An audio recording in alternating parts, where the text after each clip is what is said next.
আপনার আমার নবী এই শহীদদের মর্যাদা সম্পর্কে, ফজিলত সম্পর্কে সাহাবীদেরকে যখন বয়ান করলেন, সাহাবীদেরকে যখন আলোচনা শোনালেন, সাহাবীরা শহীদ হওয়ার প্রতি এতটাই আকৃষ্ট হয়ে গেলেন, সাহাবীরা শহীদ হওয়ার জন্য পাগল হয়ে গেলেন। আল্লাহর জমিনে আল্লাহর দ্বীনকে কায়েমের লক্ষ্যে মৃত্যুবরণ করা, নিহত হয়ে যাওয়া, বাতিলের আঘাতে মরে যাওয়া, এটাকে সাহাবীরা এতই পছন্দ করলেন, বিশ্বনবী সাল্লাল্লাহু আলাইহি ওয়াসাল্লাম জিহাদের ময়দানে যাবার পারমিশন দিতে দেরি হয়েছে, সাহাবায়ে আজমাইন জিহাদের ময়দানে ঝাঁপিয়ে পড়তে দেরি করেন নাই। সবার মনে শাহাদাতের তামান্না চলে আসলো। সাহাবীরা যখন দেখলেন শাহাদাতের যে মর্যাদা, যে পুরস্কার, এই পুরস্কার হাতছাড়া করা যাবে না, সাহাবীরা জীবন দেওয়ার জন্য, শহীদ হবার জন্য পাগল হয়ে গেল। চিৎকার দেবেন আল্লাহু আকবার। হযরতে ওমর রাদিয়াল্লাহু তাআলা আনহু নবীর কাছ থেকে শাহাদাতের ফজিলত শোনার পর থেকে নিয়মিত প্রত্যেকটা দিন আল্লাহর দরবারে হাত তুলে দোয়া করতেন, শহীদ হয়ে যাবার দোয়া করতেন।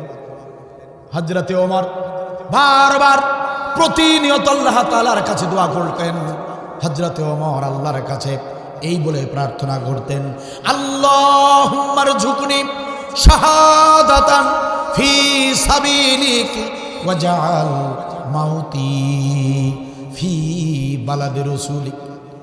ও সুন্দরগঞ্জ উপজেলার মুসলমানেরা, হযরতে ওমরের সেই দোয়াটা আসুন আমরা সবাই মিলে একবার পড়ি, আল্লাহ যেন কবুল করে নেয়। সবাই আমার সঙ্গে বলেন, আল্লাহুম্মা রযুকনি শাহাদাতান ফি সাবিলিক ওয়াজআল মাউতি ফি বালাদি রাসূলিক। হযরত ওমর দোয়া করতেন, রব্বুল আলামিন, ইয়া রব্বুল আলামিন, শাহাদাতের মৃত্যু দাও, আমাকে শাহাদাতের মৃত্যু দাও, আর আমার মৃত্যুটা দিও বিশ্বনবীর শহর মদিনা। হযরতে ওমর বারবার এই দোয়া আল্লাহর কাছে করলেন। আল্লাহ রাব্বুল আলামিন হযরতে ওমরের এই দোয়া ব্যর্থ করে দেন নাই। আল্লাহ রাব্বুল আলামিন হযরতে ওমরের এই শাহাদাতের দোয়া কবুল করে নিয়েছিলেন, যে কারণে হযরতে ওমর আল্লাহর পথে, দিন কায়েমের পথে শহীদ হয়ে গিয়েছে। রব্বুল আলামিন, ইয়া রব্বুল আলামিন, আমরাও হযরত ওমরের সেই দোয়া আজকে পড়ে নিলাম। মেহেরবানি করে, করুণা করে রব্বুল আলামিন আমাদেরকেও তুমি শাহাদাতের মৃত্যু দিও। বলেন আমিন। প্রিয় ভাইয়েরা আমার, মুমিন জীবনের সফলতা যদি পেতে চান, আল্লাহর পথে, দিন কায়েমের পথে শাহাদাতের তামান্না প্রত্যেকটা মুমিনের হৃদয়ে থাকা উচিত। প্রত্যেকটা ব্যক্তির অন্তরে শাহাদাতের কামনা বাসনা থাকা উচিত। শাহাদাতের তামান্না, শাহাদাতের কামনা বাসনা, এটা প্রত্যেক নবী রাসূলদের ছিল, প্রত্যেক নবীর সাহাবীদের শাহাদাতের তামান্না ছিল। এজন্য প্রত্যেক মুমিনদের শাহাদাতের তামান্না পোষণ করা উচিত।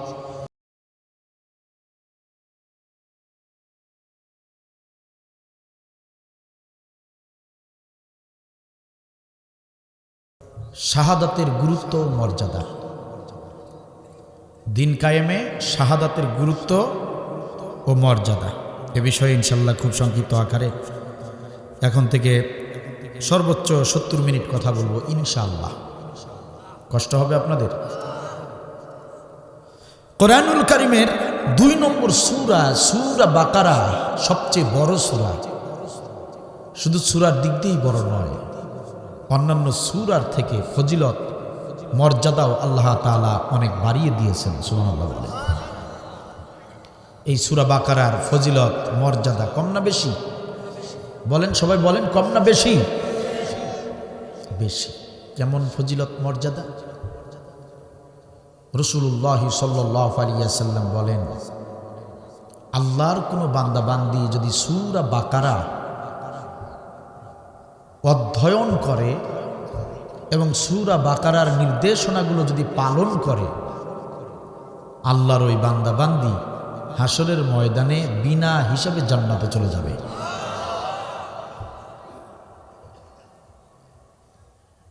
এই সূরাটির এত গুরুত্ব আর মর্যাদা যে রাসূলুল্লাহ সাল্লাল্লাহু আলাইহি ওয়াসাল্লাম বলেন,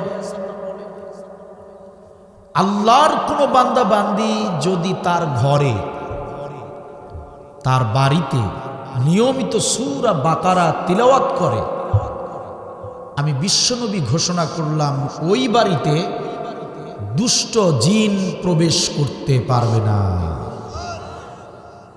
জিন আছে না নাই? আছে? জিন আছে? কথা বলে না। জিন আছে না? অনেক সময় বাড়ি ঘরের ক্ষতি করে কি করে না? অনেক সময় ছেলে মেয়েদের উপর আসর করে কি করে না? জিন আমাদের প্রতিবেশী একটি জাতি, আমাদের সঙ্গে বসবাস করছে তারা। রাসূলুল্লাহ সাল্লাল্লাহু আলাইহি ওয়াসাল্লাম বলেন, আল্লাহর বান্দা বান্দিরা যদি সূরা বাকারা ঘরে বসে তিলাওয়াত করে নিয়মিত, তাহলে ওই ঘরে, ওই বাড়িতে কোনো খারাপ জিন প্রবেশ করতে পারবে না। আপনাদের এলাকায় জিন ভূতের এরকম ঘটনা আছে না নাই? হয় না? হয় না? এরকম হয় না? অনেক সময় তো হুজুরদের কাছে যান, কবিরাজের পিছনে ঘোরেন, ছেলের এটা হয়েছে, মেয়ের এটা হয়েছে। তো আজকে তো জানলেন যে সূরা বাকারা বাসায় তিলাওয়াত করলে সে বাসায় জিন প্রবেশ করতে পারে না, দুষ্ট জিনরা সাহস পাবে না। তো আজ থেকে সেই সূরা বাকারা তিলাওয়াত করার দরকার আছে না নাই? সবার বাড়িতে কোরআন আছে? সবার বাড়িতে অর্থসহ কোরআন আছে? যাদের বাড়িতে অর্থসহ কোরআন নাই, আগামীকাল কিনে নেবেন। তাফসির গ্রন্থ থাকলে সবচেয়ে ভালো, সেটাও যদি না থাকে অন্তত অর্থসহ কোরআনটা থাকা উচিত। একটা অর্থসহ কোরআনের দাম কত হতে পারে? 350 নাকি? সর্বোচ্চ 500 টাকা। ঘরে বাড়িতে আপনার এত সুন্দর সুন্দর আসবাবপত্র, এত সুন্দর সুকেস, আলমারি, এত সুন্দর ওয়ারড্রপ, এত সুন্দর সুন্দর আসবাবপত্র, এত বড় এলইডি আপনার ঘরে, এত সুন্দর ডাইনিং টেবিল, কতগুলো চেয়ার, ঘরের মেঝেটা টাইলস করা, বাথরুমটা টাইলস করা, অথচ আপনার ঘরে অর্থসহ কোরআন নাই। 500 টাকা দামের একটা ফরজ আমল যেটা অর্থসহ পড়া, সেই অর্থসহ কোরআন আপনার বাসায় নাই। মুসলমানের পরিচয় যদি দিতে চান, যাদের বাসায় অর্থসহ কোরআন নাই, আগামী কালই কিনবেন। ধার করে কিনবেন নাকি ইনকাম করে কিনবেন সেটা আপনাদের ব্যাপার। কোরআনুল কারীম আগামী কালই অর্থসহ কোরআনটা বাসায় কিনে আনবেন। রাজি আছেন? রাজি আছেন? আর যদি বলেন যে না সেই টাকাও নাই, তাহলে আমাকে ফোন করবেন, আমাকে কল দিবেন, আমি অর্থসহ কোরআন কেনার টাকা দিয়ে দিব বিকাশে। কারণ যে জাতির লোকেরা তাদের কোরআন অর্থ জানবে না, কোরআনের অর্থ সব বই বাড়িতে থাকবে না, ও কিসের মুসলিম জাতি? ওর পদত্যাগ করা দরকার, ওকে ইসলাম থেকে বের করে দেওয়া দরকার। কারণ কোরআনুল কারীম শুধু পড়ার জন্য আসে নয়, কোরআনুল কারীম বুঝতে হবে, মানতে হবে। কোরআন অধ্যয়ন করা প্রত্যেক মুমিনের উপর ফরজ এবং সবার আগের ফরজ। চিৎকার দেবেন আল্লাহু আকবার। আমার মা বোনেরা আছেন, আছে না মহিলাদের প্যান্ডেল?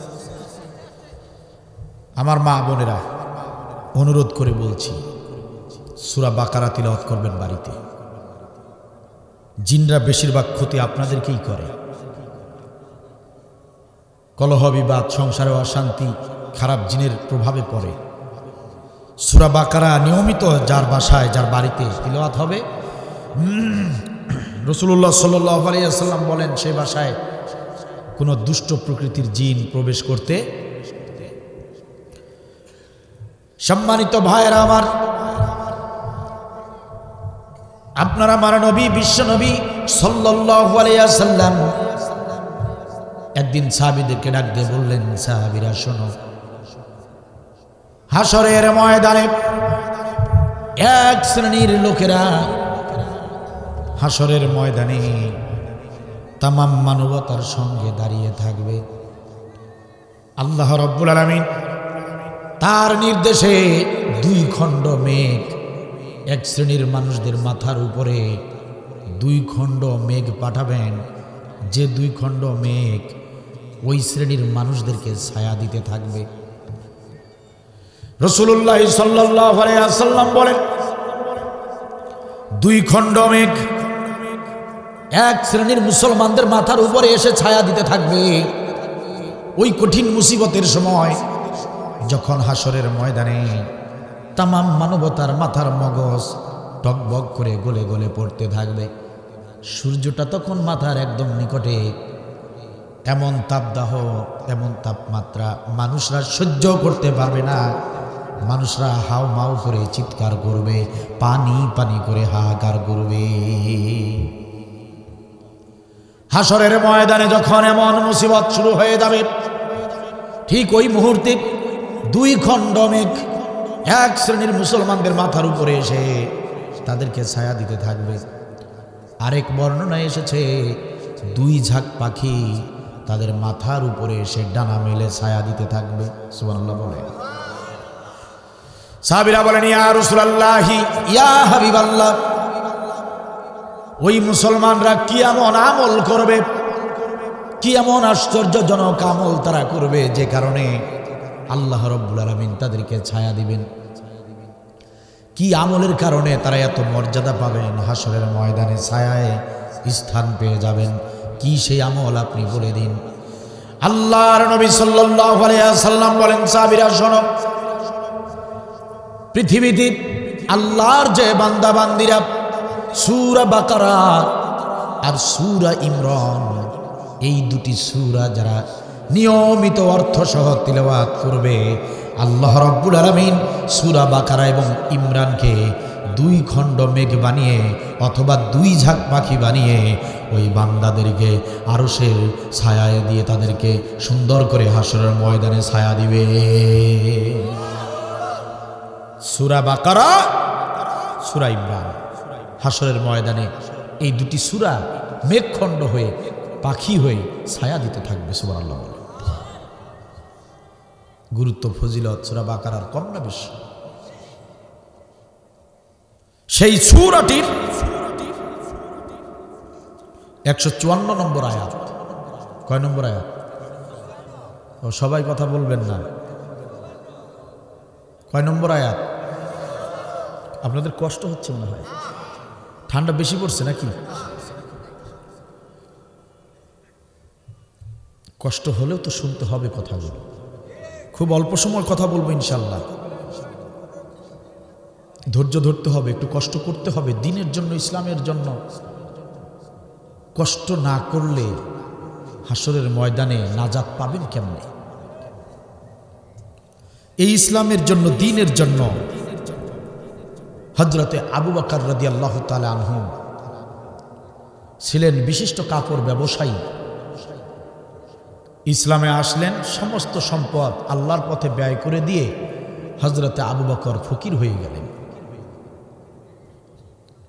এই ইসলামের জন্য হযরতে ওমর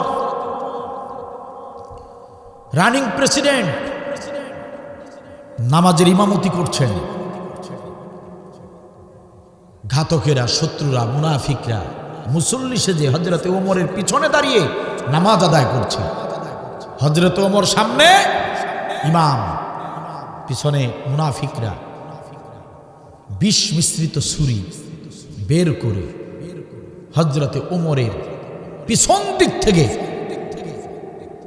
আঘাত করলেন, ঘায়েল করে ফেললেন হযরতে ওমরকে নামাজরত অবস্থায়। হযরতে ওমর রাদিয়াল্লাহু তাআলা আনহু পেট ছিদ্র হয়ে গেল, নাড়ি ভুঁড়ি বের হয়ে গেল। তিনি তারপরে যে কটা দিন বেঁচে ছিলেন, যাই খেয়েছেন সঙ্গে সঙ্গে নাড়ি ভুঁড়ি দিয়ে বের হয়ে পড়েছে।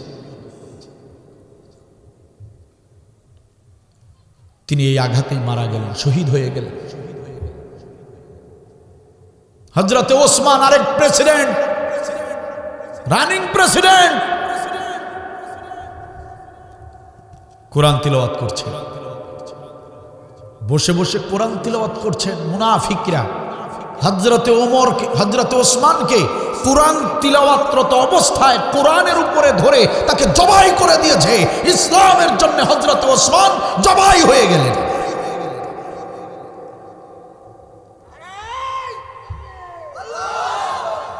সম্মানিত ভাইয়েরা আমার, শুধু তাই নাকি, হযরতে আলী জীবন দিলেন, খুবাইব, খাব্বাব, জুবায়ের, তালহা, হযরতে হানজালা, অসংখ্য সাহাবী দ্বীনের জন্য, ইসলামের জন্য, কোরআনের জন্য হাসতে হাসতে জীবন বিলিয়ে দিয়েছেন।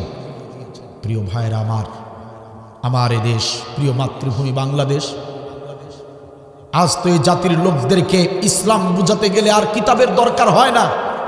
আমার এই জাতির লোকের সামনে ইসলামের দৃষ্টান্ত, উদাহরণ, সাক্ষী হয়ে দাঁড়িয়েছে আমার দেশের সবচেয়ে ভালো মানুষ, সবচেয়ে দেশপ্রেমিক, একদিকে একজন বিশিষ্ট আলেম, অন্যদিকে দেশপ্রেমিক আল্লামা হযরত মাওলানা নিজামী, মতিউর রহমান নিজামী সাহেব দ্বীনের জন্য, ইসলামের জন্য শহীদ হয়ে গেলেন, বাতিলের কাছে মাথা নত করলেন না। আমার দেশের মীর কাসেম আলী অগাধ সম্পত্তির মালিক ছিলেন, কোটি কোটি টাকার মালিক ছিলেন। মীর কাসেম আলী ইসলামী ব্যাংকের যিনি প্রতিষ্ঠাতা, তিনি চাইলে জীবনটা আরামে আয়েশে জমিদারি হালতে কাটাতে পারতেন, কিন্তু দিন কায়েমের আন্দোলনে থাকার কারণে বাতিল শক্তি সহ্য করে নাই, বাতিল শক্তি তাকেও ফাঁসিতে ঝুলিয়েছে। মীর কাসেম আলী দ্বীনের জন্য, ইসলামের জন্য, ইসলামী আন্দোলনের জন্য জীবন দিয়ে দিলেন, কিন্তু কাফেরের সামনে মাথা নত করেন নাই। কথা বলেন ঠিক কিনা?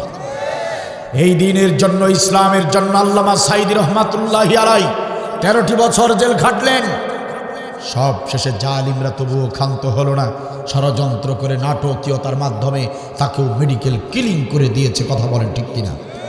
প্রিয় সুন্দরগঞ্জ উপজেলার মুসলমানেরা, প্রশ্ন করতে চাই, হযরতে ওসমানের মতো, হযরতে ওমরের মতো মানুষরা, হযরতে আলীর মতো মানুষরা, হযরতে হানজালার মতো সোনার মানুষরা যদি ইসলামের জন্য জীবন দিয়ে দিতে পারে, এই বাংলার, এই মাতৃভূমি বাংলাদেশের মাওলানা নিজামী, মাওলানা আল্লামা সাঈদীর মতো মানুষগুলো যদি দ্বীনের জন্য, ইসলামের জন্য রক্ত দিতে পারেন, জীবন যদি দিতে পারেন, প্রশ্ন করতে চাই, সুন্দরগঞ্জ উপজেলার মুসলমানেরা, আমাদেরকেও যদি জিহাদের জন্য, দ্বীন কায়েমের জন্য যদি রাজপথে যেতে হয়, যদি দ্বীন কায়েমের জন্য রক্ত ঝরাতে হয়, যদি জীবন দিতে হয়, যদি শহীদ হতে হয়, কারা কারা রাজি আছো? দুহাত তুলে আল্লাহকে দেখাও।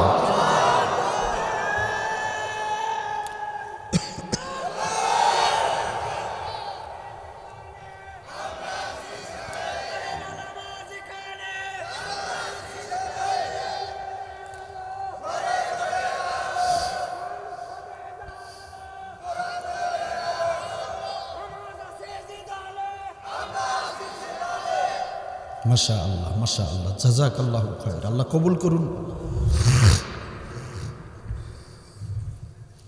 সুতরাং কষ্ট হলেও শুনুন, একটু মনোযোগ দেন। আমি সূরা বাকারার 154 নম্বর আয়াত তিলাওয়াত করেছি।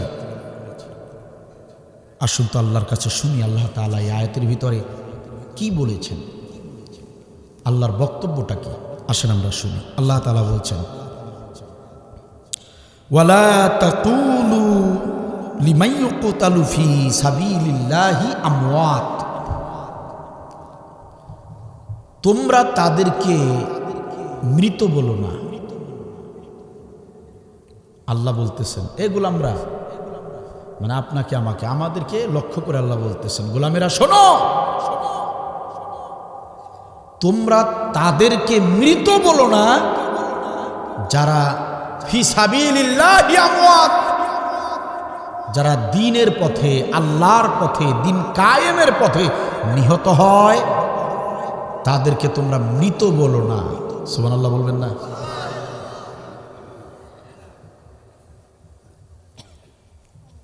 আল্লাহর পথে যাদেরকে মেরে ফেলা হয়, আল্লাহ বলতেছেন তাদেরকে মৃত বলা যাবে। আল্লাহর পথে যারা মরে, আল্লাহর পথে যারা মরে তাদেরকে মৃত বলা যাবে। কথা কি বুঝতেছেন আমার? মরা মানুষটাকে মরা বলা, কথা কি বুঝতেছেন? আল্লাহর কথাটা কি বুঝার চেষ্টা করছেন?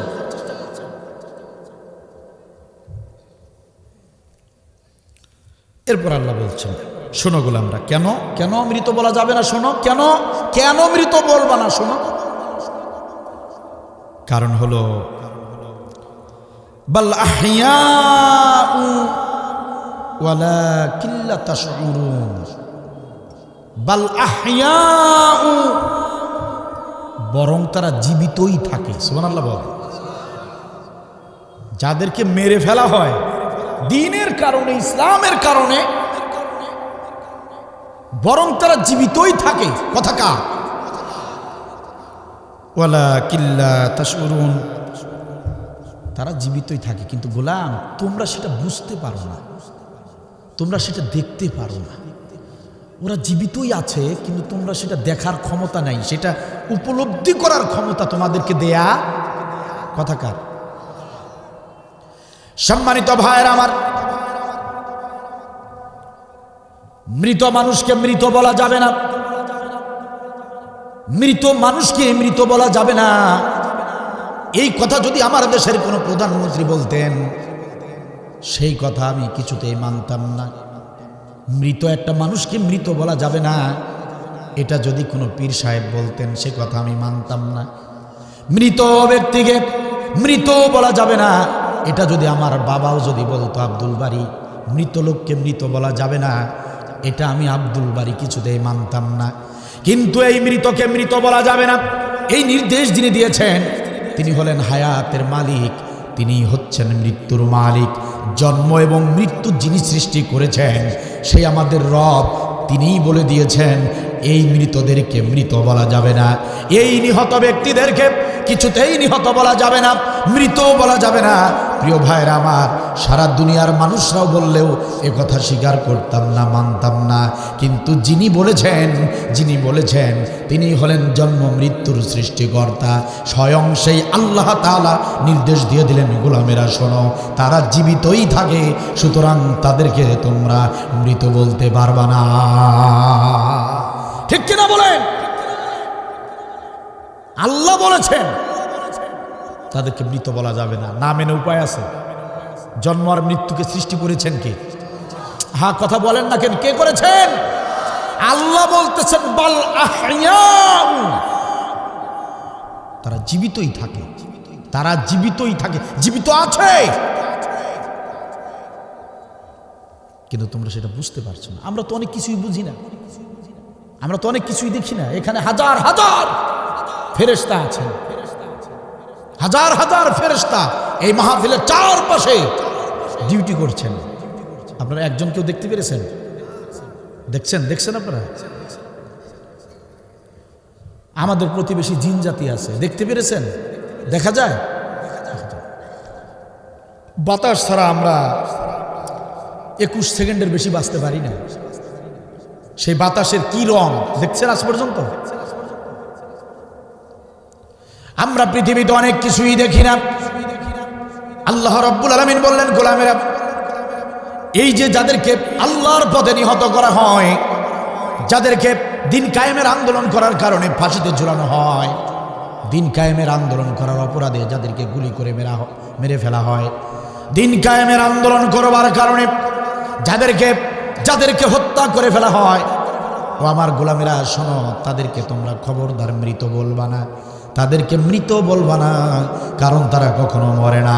দিন কায়েমের জন্য যারা নিহত হয় তারা বরং তারা চিরদিনের জন্য জীবিত হয়ে যায়। চিৎকার দিয়ে বলেন সুবহানাল্লাহ। কি এক মরণ ভাই, যে মরণটা আপনাকে অমর করে দেয়, যে মরণ আপনাকে চির অমর বানিয়ে দেয়, এটা হচ্ছে শাহাদাতের মরণ। কি মরণ?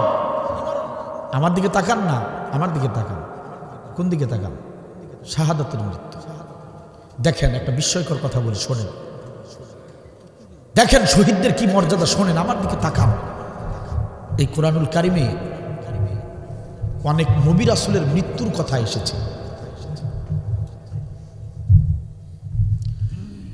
এই পৃথিবীর জমিনে নবী রাসূলদের চেয়ে সম্মানিত আর কেউ আছে?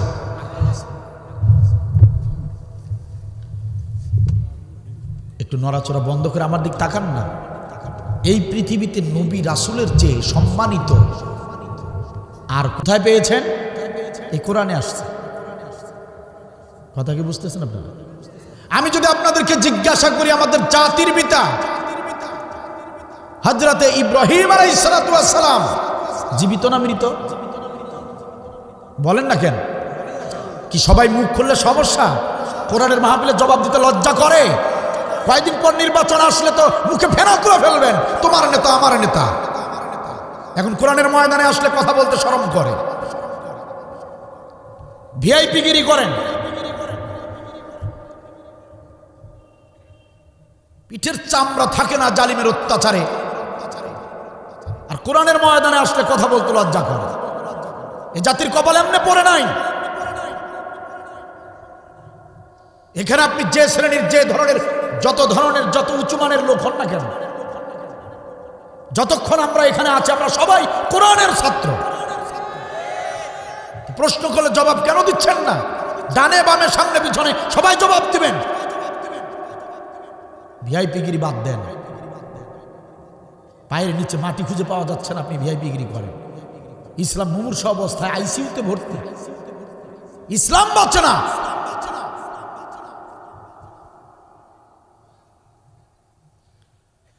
তো নবীরা মৃত্যুবরণ করেছেন, আল্লাহ বলেছেন তারা মৃত্যুবরণ করেছে।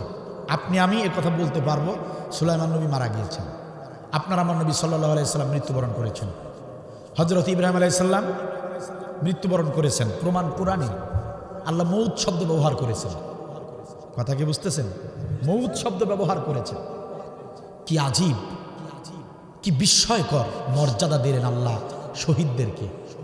আপনার আমার মতো সলিমুদ্দিন, কলিমুদ্দিন, আব্দুল বারী যদি দিন কায়েমের পথে মরে যায়, দিন কায়েমের আন্দোলনে যদি নিহত হয়, আল্লাহ বলতেছেন গোলামেরা নবী মরলে মৃত বলতে পারবা, কিন্তু আব্দুল বারী যদি দিন কায়েমের আন্দোলনে মারা যায়, এই সুন্দরগঞ্জের সলিমুদ্দিন, কলিমুদ্দিন যদি দিন কায়েমের পথে মারা যায়, খবরদার তাদেরকে মৃত বলতে পারবে না। নবীকে মৃত বলা যায়, কিন্তু যারা শহীদ হয় তাদেরকে মৃত বলা যায় না। নিষেধ করেছেন আমি নাকি আল্লাহ?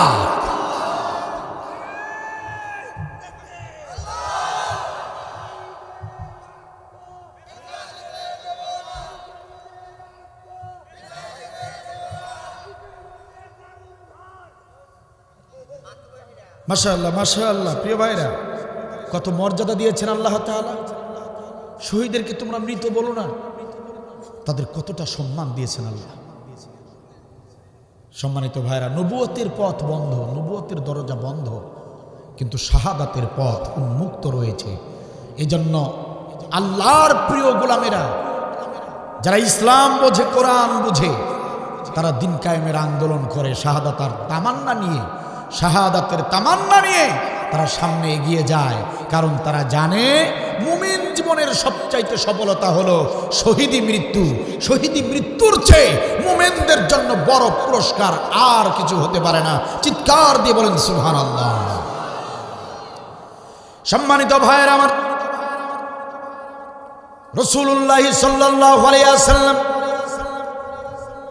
এই আয়াতটা নাজিল হবার পর তিনি যখন সাহাবীদেরকে পড়ে শোনালেন, সাহাবীদেরকে যখন তিনি পড়ে শোনালেন, আল্লাহর পথে যারা নিহত হয় তাদেরকে মৃত বলা যাবে না। আল্লাহর পক্ষ থেকে নিষেধাজ্ঞা এসেছে, তাদেরকে মৃত বলা যাবে না। তাদের নামের পূর্বে শহীদ শব্দ ব্যবহার করতে হবে। তাদেরকে কিছুতেই মৃত বলা যাবে না। তারা মরে গিয়েছে কথা বলা যাবে না, কারণ আল্লাহ বলে দিয়েছেন তারা জীবিত হয়ে থাকে। আপনার আমার নবী এই শহীদদের মর্যাদা সম্পর্কে, ফজিলত সম্পর্কে সাহাবীদেরকে যখন বয়ান করলেন, সাহাবীদেরকে যখন আলোচনা শোনালেন, সাহাবীরা শহীদ হওয়ার প্রতি এতটাই আকৃষ্ট হয়ে গেলেন, সাহাবীরা শহীদ হওয়ার জন্য পাগল হয়ে গেলেন। আল্লাহর জমিনে আল্লাহর দ্বীনকে কায়েমের লক্ষ্যে মৃত্যুবরণ করা, নিহত হয়ে যাওয়া, বাতিলের আঘাতে মরে যাওয়া, এটাকে সাহাবীরা এতই পছন্দ করলেন, বিশ্বনবী সাল্লাল্লাহু আলাইহি ওয়াসাল্লাম জিহাদের ময়দানে যাবার পারমিশন দিতে দেরি হয়েছে, সাহাবায়ে আজমাইন জিহাদের ময়দানে ঝাঁপিয়ে পড়তে দেরি করেন নাই। সবার মনে শাহাদাতের তামান্না চলে আসলো। সাহাবীরা যখন দেখলেন শাহাদাতের যে মর্যাদা, যে পুরস্কার, এই পুরস্কার হাতছাড়া করা যাবে না। সাহাবীরা জীবন দেওয়ার জন্য, শহীদ হবার জন্য পাগল হয়ে গেল। চিৎকার দেবেন আল্লাহু আকবার। হযরতে ওমর রাদিয়াল্লাহু তাআলা আনহু নবীর কাছ থেকে শাহাদাতের ফজিলত শোনার পর থেকে নিয়মিত প্রত্যেকটা দিন আল্লাহর দরবারে হাত তুলে দোয়া করতেন, শহীদ হয়ে যাবার দোয়া করতেন। হযরতে ওমর বারবার প্রতিনিয়ত আল্লাহ তাআলার কাছে দোয়া করতেন। হযরতে ওমর আল্লাহর কাছে এই বলে প্রার্থনা করতেন, আল্লাহুম্মা রযুকনি শাহাদাতান ফি সাবিলিক ওয়াজআল মাউতি ফি বালাদি রাসূলিক। ও সুন্দরগঞ্জ উপজেলার মুসলমানেরা, হযরত ওমরের সেই দোয়াটা আসুন আমরা সবাই মিলে একবার পড়ি, আল্লাহ যেন কবুল করে নেয়। সবাই আমার সঙ্গে বলেন, আল্লাহুম্মা রযুকনি শাহাদাতান ফি সাবিলিক ওয়াজআল মাউতি ফি বালাদি রাসূলিক। হযরত ওমর দোয়া করতেন, রব্বুল আলামিন, ইয়া রব্বাল আলামিন, শাহাদাতের মৃত্যু দাও, আমাকে শাহাদাতের মৃত্যু দাও, আর আমার মৃত্যুটা দিও বিশ্বনবীর শহর মদিনা। হযরতে ওমর বারবার এই দোয়া আল্লাহর কাছে করলেন। আল্লাহ রাব্বুল আলামিন হযরতে ওমরের এই দোয়া ব্যর্থ করে দেন নাই। আল্লাহ রাব্বুল আলামিন হযরতে ওমরের এই শাহাদাতের দোয়া কবুল করে নিয়েছিলেন, যে কারণে হযরতে ওমর আল্লাহর পথে দিন কায়েমের পথে শহীদ হয়ে গিয়েছে। রব্বুল আলামিন, ইয়া রব্বাল আলামিন, আমরাও হযরত ওমরের সেই দোয়া আজকে পড়ে নিলাম। মেহেরবানি করে, করুণা করে রব্বুল আলামিন আমাদেরকেও তুমি শাহাদাতের মৃত্যু দিও। বলেন আমিন। প্রিয় ভাইয়েরা আমার, মুমিন জীবনের সফলতা যদি পেতে চান, আল্লাহর পথে দিন কায়েমের পথে শাহাদাতের তামান্না প্রত্যেকটা মুমিনের হৃদয়ে থাকা উচিত। প্রত্যেকটা ব্যক্তির অন্তরে শাহাদাতের কামনা বাসনা থাকা উচিত। শাহাদাতের তামান্না, শাহাদাতের কামনা বাসনা, এটা প্রত্যেক নবী রাসূলদের ছিল, প্রত্যেক নবীর সাহাবীদের শাহাদাতের তামান্না ছিল। এজন্য প্রত্যেক মুমিনদের শাহাদাতের তামান্না পোষণ করা উচিত। প্রিয় ভাইয়েরা আমার, আপনার আমার নবী সাল্লাল্লাহু আলাইহি ওয়াসাল্লাম তিনি বলেন, দিন কায়েমের আন্দোলন করতে গিয়া কোনো ব্যক্তি যদি শাহাদাতের তামান্না করে, ও আমার ভাইয়েরা আমার দিকে মনোযোগ দেন, আল্লাহর জমিনে আল্লাহর দিন কায়েমের আন্দোলন করে যে ব্যক্তি, জিহাদের আমল যে ব্যক্তি করে, দিন কায়েমের আন্দোলন যারা করে, তারা যদি অন্তর থেকে যদি শাহাদাতের নিয়তটা করে, বারবার তারা যদি আল্লাহর কাছে বলে, আল্লাহ গো, দিন কায়েমের আন্দোলন করতেছি, দিন কায়েমের আন্দোলনে আমাকে তুমি শহীদের মৃত্যু দিও, বাতিলরা যেন আমাকে হত্যা করে, রব্বুল আলামিন সাধারণ মৃত্যু দিও না, দিন কায়েমের আন্দোলনে যেন আমি মরে যাই, এমন দোয়া যারা করবে, দিন কায়েমের সৈনিকরা এমন নিয়ত যারা করবে, বিশ্বনবী সাল্লাল্লাহু আলাইহি ওয়াসাল্লাম বলেন, ওই ব্যক্তি যদি জ্বরের মধ্যে মারা যায়, ওই ব্যক্তি যদি ঘরের ভিতরে মারা যায়, ওই ব্যক্তি যদি ঘুমের মধ্যেও মারা যায়, বিশ্বনবী সাল্লাল্লাহু আলাইহি ওয়াসাল্লাম বললেন,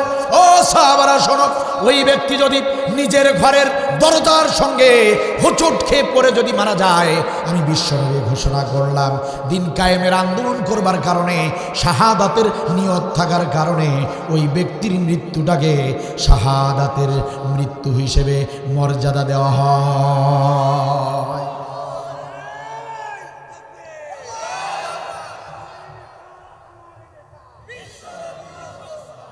কি আজীব কথা, কি সুন্দর কথা। আপনাকে বাতিল শক্তি ফাঁসিতে ঝুলালো না, জালিমরা আপনাকে গুলি করে মারলো না, আপনি ঘরের মধ্যে ঘুমের মধ্যে মারা গেলেন, নিজের বাড়িতে আপনি আপনার বাড়ির আঙ্গিনায় হোঁচট খেয়ে পড়ে মারা গেলেন।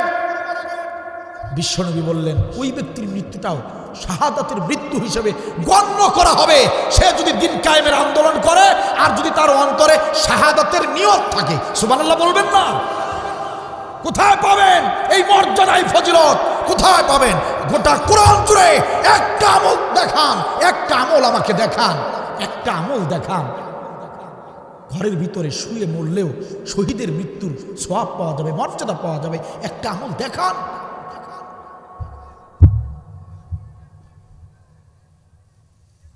গোটা কোরআন জুড়ে আরেকটা আমল আপনি দেখাতে পারবেন না, একটাই আমল। দিন কায়েমের আন্দোলন করবেন, শাহাদাতের তামান্না বুকে রাখবেন, মরতেই তো হবে, মৃত্যু থেকে পালানোর তো কোনো উপায় নাই। দিনক্ষণ তারিখ তো ঠিক করাই আছে, উনি তো ঠিক করেই রেখেছেন, মরতে তো হবেই। তো মৃত্যুটা কাপুরুষের মৃত্যু কেন হবে? আসুন না বীরের মতো মরি, দিনের জন্য মরে যাই, আল্লাহর পথে নিহত হয়ে যায়। এই মৃত্যুটাই তো হলো আপনার আমার জন্য সবচেয়ে বড় সফলতা, ঠিক কিনা বলেন? আমার জাতির লোকেরা জীবন দেয়াকে পছন্দ করে না। আমার জাতির লোকেরা জীবনকে এত ভালোবেসে ফেলেছে, তারা জীবনের মায়ায় পড়ে গিয়েছে। তারা আল্লাহর পথে জীবন দেয়াকে ফরজ মনে না করে আমার জাতির লোকেরা নতুন হাদিস বানিয়ে নিয়েছে, জীবন বাঁচানো ফরজ। কোথায় পেলেন আপনি জীবন বাঁচানো ফরজ? দিনের জন্য, ইসলামের জন্য জীবন দেয়া ফরজ। ভালো করে শুনে নেন ভাইয়েরা, জীবন দেয়া ফরজ আল্লাহর জমিনে, আল্লাহর দিন কায়েমের জন্য, জীবন বাঁচানো নয়।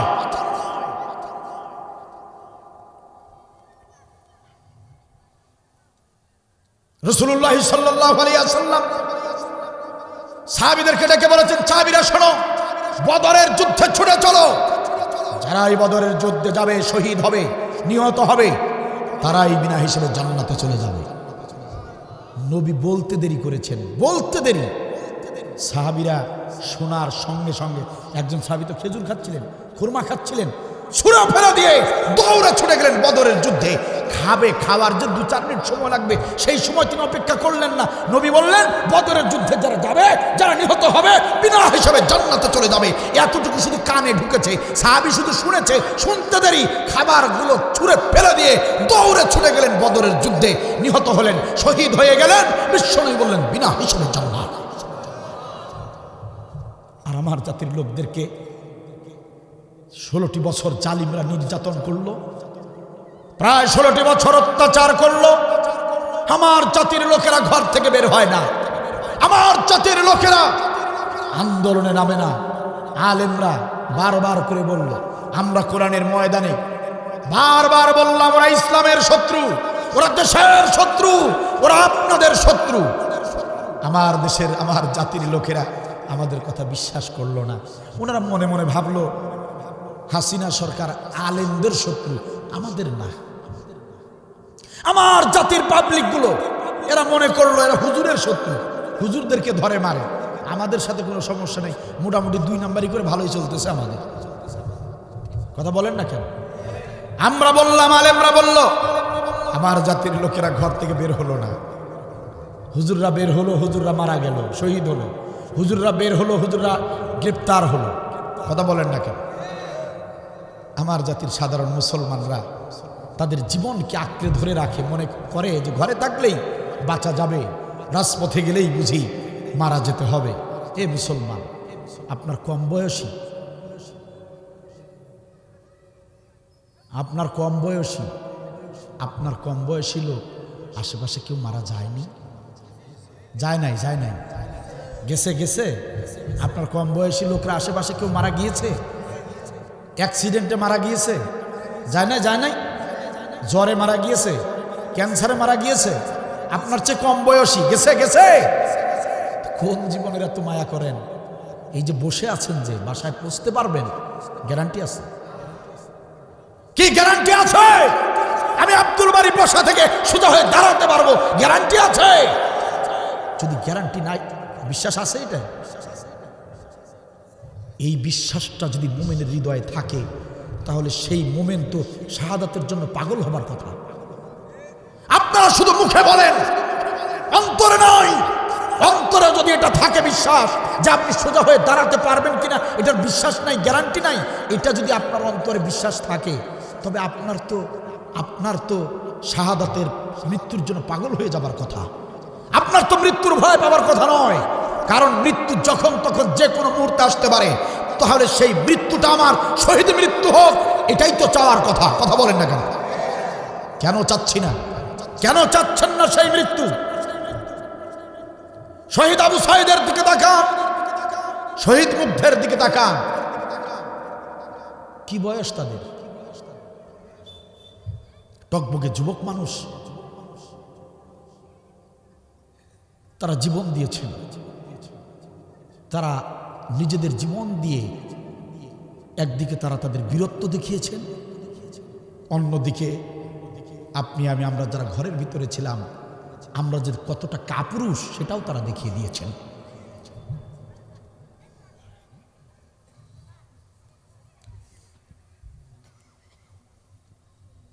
দ্বীনের জন্য, ইসলামের জন্য, ন্যায়ের জন্য, কোরআনের জন্য, সত্যের জন্য জীবন দেয়া শিখুন। নবীর সাহাবীদের থেকে শিখুন। আপনাদের চোখের সামনে যারা শহীদ হয়ে গেলেন তাদের থেকে শিখুন। শাহাদাতের তামান্না মুমিনদের জন্য সবচেয়ে বড় মর্যাদা। চিৎকার দিবেন সুবহানাল্লাহ। কষ্ট হচ্ছে আপনাদের, খারাপ লাগছে। সম্মানিত ভাইয়েরা আমার, আল্লাহ রাব্বুল আলামিন এই জন্য গোটা পৃথিবীর মানুষদেরকে বলে দিলেন, মানুষরা শোনো, ও আমার গোলামেরা শোনো, গোলামেরা কান খুলে শোনো। ওয়ালা তাকুলু লিমান ইউকতালু ফি সাবিলিল্লাহি আমওয়াত বাল আহইয়াউ ওয়ালাকিন লা তাশউরুন। দ্বীনের পথে, ইসলামের পথে, আল্লাহর পথে যারা নিহত হয় তাদেরকে খবরদার, তাদেরকে মৃত বলো না, তাদেরকে মৃত বলা যাবে না, বরং তারা জীবিতই থাকে, তোমরা সেটা বুঝতে পারো না। সুতরাং তাদের নাম বলার পূর্বে শহীদ শব্দ ব্যবহার করতে হবে। কথা বলেন ঠিক কিনা? প্রিয় ভাইয়ের আমার, একান্ত আপনজনের আমার, শহীদদেরকে আল্লাহ রাব্বুল আলামিন স্পেশালি 6টা পুরস্কার দিয়ে থাকেন। কয়টা পুরস্কার? শহীদদেরকে আল্লাহ তাআলা 6টি পুরস্কার দিয়ে থাকেন।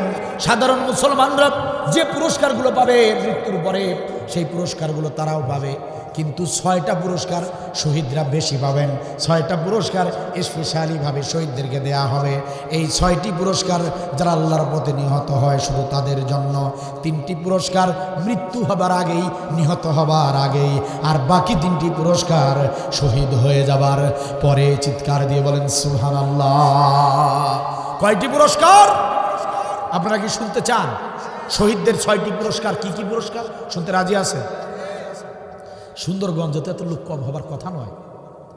এই এলাকার লোকেরা আজকের এই মাহফিলে উপস্থিতিটা সন্তোষজনক নয়, ঠিক না বলেন?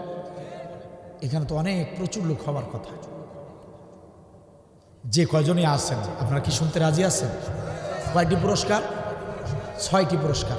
রাসূলুল্লাহ সাল্লাল্লাহু আলাইহি ওয়াসাল্লাম তিনি বলেন, শহীদদের জন্য আল্লাহ তাআলা 6টি পুরস্কার ঘোষণা করেছেন। 3টি পুরস্কার শহীদ হওয়ার আগেই। সুবহানাল্লাহ বলবেন না? শহীদ হবার আগেই শহীদের পুরস্কার। শহীদ হবার আগেই 1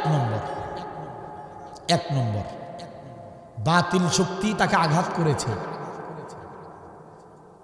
বাতিল শক্তি, আপনি দিন কায়েমের পথে, আপনাকে আঘাত করেছে।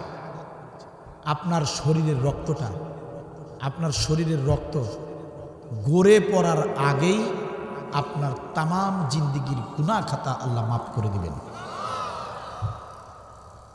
এর চেয়ে বড় পুরস্কার কোথায় পাবেন বলেন? আমরা যখনই নামাজে দাঁড়িয়ে যাই অথবা যখনই তাহাজ্জুদের নামাজের সিজদায় পড়ে যাই, প্রিয় ভাইরা আমার, যখনই আমরা দোয়া করি, যখনই আমরা হাত তুলি আল্লাহর কাছে, কোনো অনুষ্ঠানে যখনই যাই, যে কোনো ধরনের প্রোগ্রামে যখনই যাই, কিংবা কোরআনের মাহফিলে আসি, যেখানেই যাই, যেখানেই আসি, যখনই আমরা দোয়া করি, একটা দোয়া, কমন দোয়া, যে দোয়াটা আমরা সবাই করি, এমন কোনো দিন নাই মুমিন বান্দারা এই দোয়াটা করে না। এমন কোনো দিন নাই, এমন কোনো রাত নাই মুমিন ব্যক্তিরা আল্লাহর কাছে এই দোয়াটা করে না। এই দোয়াটা কমন একটা দোয়া। রব্বুল আলামিন, রব্বুল আলামিন, গুনাহ করেছি, গুনাহ করে করে জীবন তো শেষ করে ফেলেছি, রব্বুল আলামিন মেহেরবানি করে আমাদের গুনাহ খাতা তুমি মাফ করে দাও। কি এই দোয়া করেন না? গুনাহ মাফের দোয়া কে করে না প্রিয় ভাইরা? পৃথিবীর বুকে এমন কোনো ব্যক্তি নাই প্রাপ্ত বয়স্ক এমন কোনো ব্যক্তি নাই যে ব্যক্তি গুনাহ করে নাই। গুনাহমুক্ত কোনো লোক আছে নাকি? আছে, আছে। এখানে আপনারা যারা ডানে বামে সামনে আছেন, একজন ব্যক্তি দাঁড়িয়ে বলতে পারবেন নাকি আপনি জীবনে কোনো গুনাহ করেন নাই? আছেন? একজন ব্যক্তিও বলতে পারবেন না যে হুজুর আমি জীবনে কোনো গুনাহ করি নাই। তার মানে হলো এমন কোনো ব্যক্তি নাই যে ব্যক্তির জীবনে গুনাহ নাই। তাহলে গুনাহ আমাদের সকলেরই আছে। গুনাহ যেহেতু সবারই আছে, সেহেতু গুনাহ মাফেরও দরকার আছে না নাই? আল্লাহ রাব্বুল আলামিন বলেন, ও গোলামেরা চিন্তা করো না, চিন্তা করো না, হতাশ হবার কোনো কারণ নাই। ও গোলামেরা গুনাহ মাফের জন্য আমি আল্লাহর কাছে বারবার আরজি করো, বারবার আবেদন করো। ও গোলামরে তোমরা কি জানো নাকি শাহাদাতের মৃত্যু যদি হয়ে যায়, তুমি যদি শাহাদাতের তামান্না পোষণ করো, দিন কায়েমের পথে যদি শহীদ হয়ে যাও, ও গোলাম রে তোমার শরীরের এক ফোঁটা রক্ত গড়ে পড়ার আগে আমি আল্লাহ রাব্বুল আলামিন তোমার গুনাহ খাতা মাফ করে দেব। কি সুন্দর কথা, কি সুন্দর পুরস্কার। দিন কায়েমের পথে আপনি মরবেন, রক্ত গড়ে পড়ার আগেই গুনাহ খাতা মাফ। সুবহানাল্লাহ বলবেন না? রাসূলুল্লাহ সাল্লাল্লাহু আলাইহি ওয়াসাল্লাম বলেন, 2 নম্বর পুরস্কার হলো, 2 নম্বর পুরস্কার হলো বাতিল শক্তি, জালিম শক্তি যাদেরকে নিহত করে ফেলে, যাদেরকে হত্যা করে, দিন কায়েমের পথে থাকবার কারণে যাদেরকে হত্যা করে ফেলা হয়। বাতিল শক্তি যাদেরকে হত্যা করে, যখন তাদেরকে হত্যা করার চূড়ান্ত পর্যায়ে নিয়ে যায়, যখন তাদেরকে ফাঁসির মঞ্চে দাঁড় করানো হলো, দড়িটা গলায় পরিয়ে দেওয়া হলো, কয়েক সেকেন্ডের মধ্যে, কয়েক মিনিটের মধ্যেই তাকে ফাঁসিতে ঝুলানো হবে, এমন একটা মুহূর্তে আপনাকে গুলি করে হত্যা করা হবে দিন কায়েমের পথে থাকবার কারণে। ওই হত্যা করার ঠিক পূর্ব মুহূর্তে, আপনাকে মেরে ফেলার ঠিক পূর্ব মুহূর্তে আল্লাহ রাব্বুল আলামিন ফেরেশতাদেরকে পাঠান।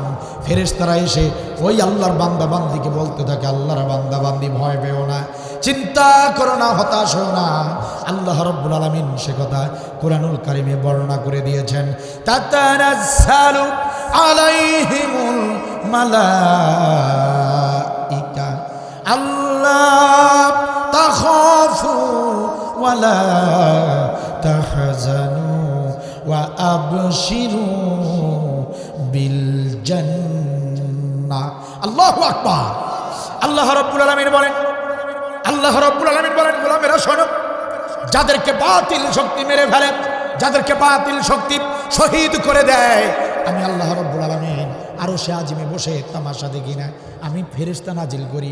ফেরেশতারা এসে ওই গোলামকে ডাক দিয়ে বলে, আল্লাহর গোলাম রে চিন্তা করো না, আল্লাহ তাখাফু ওয়ালা তাহজানু, চিন্তা করো না রে গোলাম, ও আল্লাহর গোলাম হতাশ হও না, ওয়া আবশিরু বিল জান্নাহ, বরং আমরা ফেরেশতা আল্লাহর পক্ষ থেকে এসেছি তোমাদেরকে জান্নাতের সুসংবাদ দেবার জন্য, তোমাদেরকে জান্নাতের সুসংবাদ দিতে আমরা এসেছি। চিৎকার দিয়ে বলেন সুবহানাল্লাহ। শহীদদের 2 নম্বর পুরস্কার হলো জান্নাতের পুরস্কার, জান্নাতের সুসংবাদ মৃত্যু হবার আগেই পেয়ে যায়। সুবহানাল্লাহ বলেন। জান্নাতের সুসংবাদ ফেরেশতা এসে আপনাদেরকে দিবে যদি আপনারা শহীদ হন। শহীদ হবার পূর্বেই এই সুসংবাদ দিয়ে দেওয়া হয়। সুবহানাল্লাহ। রাসূলুল্লাহ সাল্লাল্লাহু আলাইহি সাল্লাম বলেন, না শুধু সুসংবাদ না, শুধু সুসংবাদ না, রাসূল বলেন যে ওই সুসংবাদ দেওয়ার পরে ফেরেশতারা ওই বান্দা বান্দির সামনে জান্নাতের অবস্থান, পুরো জান্নাতটা তার চোখের সামনে তুলে ধরা হয়, চোখের সামনে তুলে ধরা হয়। রাসূল সাল্লাল্লাহু আলাইহি সাল্লাম বলেন, নিজামি, এ আল্লাহর গোলাম নিজামি, কিসের ভয় তোমার? বাতিলরা তোমাকে ফাঁসি দিচ্ছে, বাতিলরা ভাবতেছে তোমাকে ফাঁসি দিচ্ছে, কিন্তু আল্লাহ বলতেছে না তোমাকে ফাঁসি দেওয়া হচ্ছে না, তোমাকে চির অমর করা হচ্ছে। বাতিলরা বলছে তুমি রাজাকার, হে আল্লামা সাঈদী, আল্লাহ তাখাফু ওয়ালা তাহজানু, চিন্তার কোনো কারণ নাই, হতাশ হবার কোনো কারণ নাই। বাতিলরা তোমাকে মেডিকেলে এনে ইনজেকশন দিয়ে মেরে ফেলতেছে, চিন্তা করো না, ওরা ভাবতেছে তুমি মরে যাচ্ছ, কিন্তু না, আমরা আল্লাহর ফেরেশতা, আল্লাহর পক্ষ থেকে এসেছি, তুমি মরবে না, তুমি চির অমর হতে যাচ্ছ। সুবহানাল্লাহ বলবেন না? বাল আহইয়াউ ওয়ালাকিন লা তাশউরুন, তুমি চিরজীবিতই থাকবা, চিন্তা করো না আল্লাহর গোলাম, আল্লামা সাঈদী চিন্তা করো না, দেখো না তাকিয়ে, দেখো না তাকিয়ে, দেখো না তুমি যে জান্নাতে থাকবা, যে জান্নাতটা তোমার জন্য বরাদ্দ করা হয়েছে, আল্লাহ সেই জান্নাতের লাইভ ভিডিও পাঠিয়ে দিয়েছে। দেখো না তাকিয়ে, নিজামী তাকিয়ে দেখো না, কামারুজ্জামান তাকিয়ে দেখো, তোমার গলায় তো ফাঁসির দড়ি তারা দিয়ে ফেলেছে, কয়েক সেকেন্ডের মধ্যে তোমার ফাঁসি হয়ে যাবে। তুমি চিন্তা করতেছো, তাকিয়ে দেখো কোথায় যাবে তুমি, ফাঁসিটা হতে দেরি তোমার অবস্থানে তুমি পৌঁছে যাবে। দেখো না, দেখো তাকিয়ে, তুমি কোন জান্নাতে থাকবে একটু তাকিয়ে দেখো। কামারুজ্জামান, আব্দুল কাদের মোল্লা, আলী হাসান মুজাহিদ, মীর কাসেম আলী, তাকিয়ে দেখো একবার। আবু সাঈদ মুগ্ধ, অন্যের প্রতিবাদ করতে গিয়া গুলি খেয়েছো, তাকিয়ে দেখো। মৃত্যুর আগে একবার তাকিয়ে দেখো না তোমাকে কোথায় নিয়ে যাওয়া হচ্ছে। রাসূলুল্লাহ সাল্লাল্লাহু আলাইহি ওয়াসাল্লাম বলেন, মুমূর্ষু অবস্থায় মেরে ফেলা হচ্ছে, ঠিক এমন মুহূর্তে ফেরেশতারা তার সামনে জান্নাতের সুসংবাদ শুধু দেয় না, জান্নাতের সুসংবাদ দেবার পরে জান্নাতের অবস্থান তার চোখের সামনে তুলে ধরা হয়। আর ওই আল্লাহর গোলাম জান্নাতের ওই দৃশ্যের দিকে যখন তাকায়, জান্নাতের দিকে যখন তাকায়, জান্নাতটা এমন সুন্দর জিনিস, ও মুসলমান ভাইরা কেমনে বুঝাবো আমি আপনাদেরকে, জান্নাতটা কি সুন্দর জিনিস, কি যে পাগল পারা হবার মতো একটা জায়গা, আমি কিভাবে বোঝাবো। আমি আব্দুল বারী নই, সারা বিশ্বের জমিনের সমস্ত বড় বড় আলেমরা এসে কিয়ামত পর্যন্ত যদি মানুষদেরকে জান্নাতের সৌন্দর্য বোঝাতে চায়, 100 ভাগের 1 ভাগ সৌন্দর্য কেউ বুঝাতে পারবে না। কারণ জান্নাত এতটাই সুন্দর, কারণ মাথায় সেই কল্পনা পর্যন্ত নাই।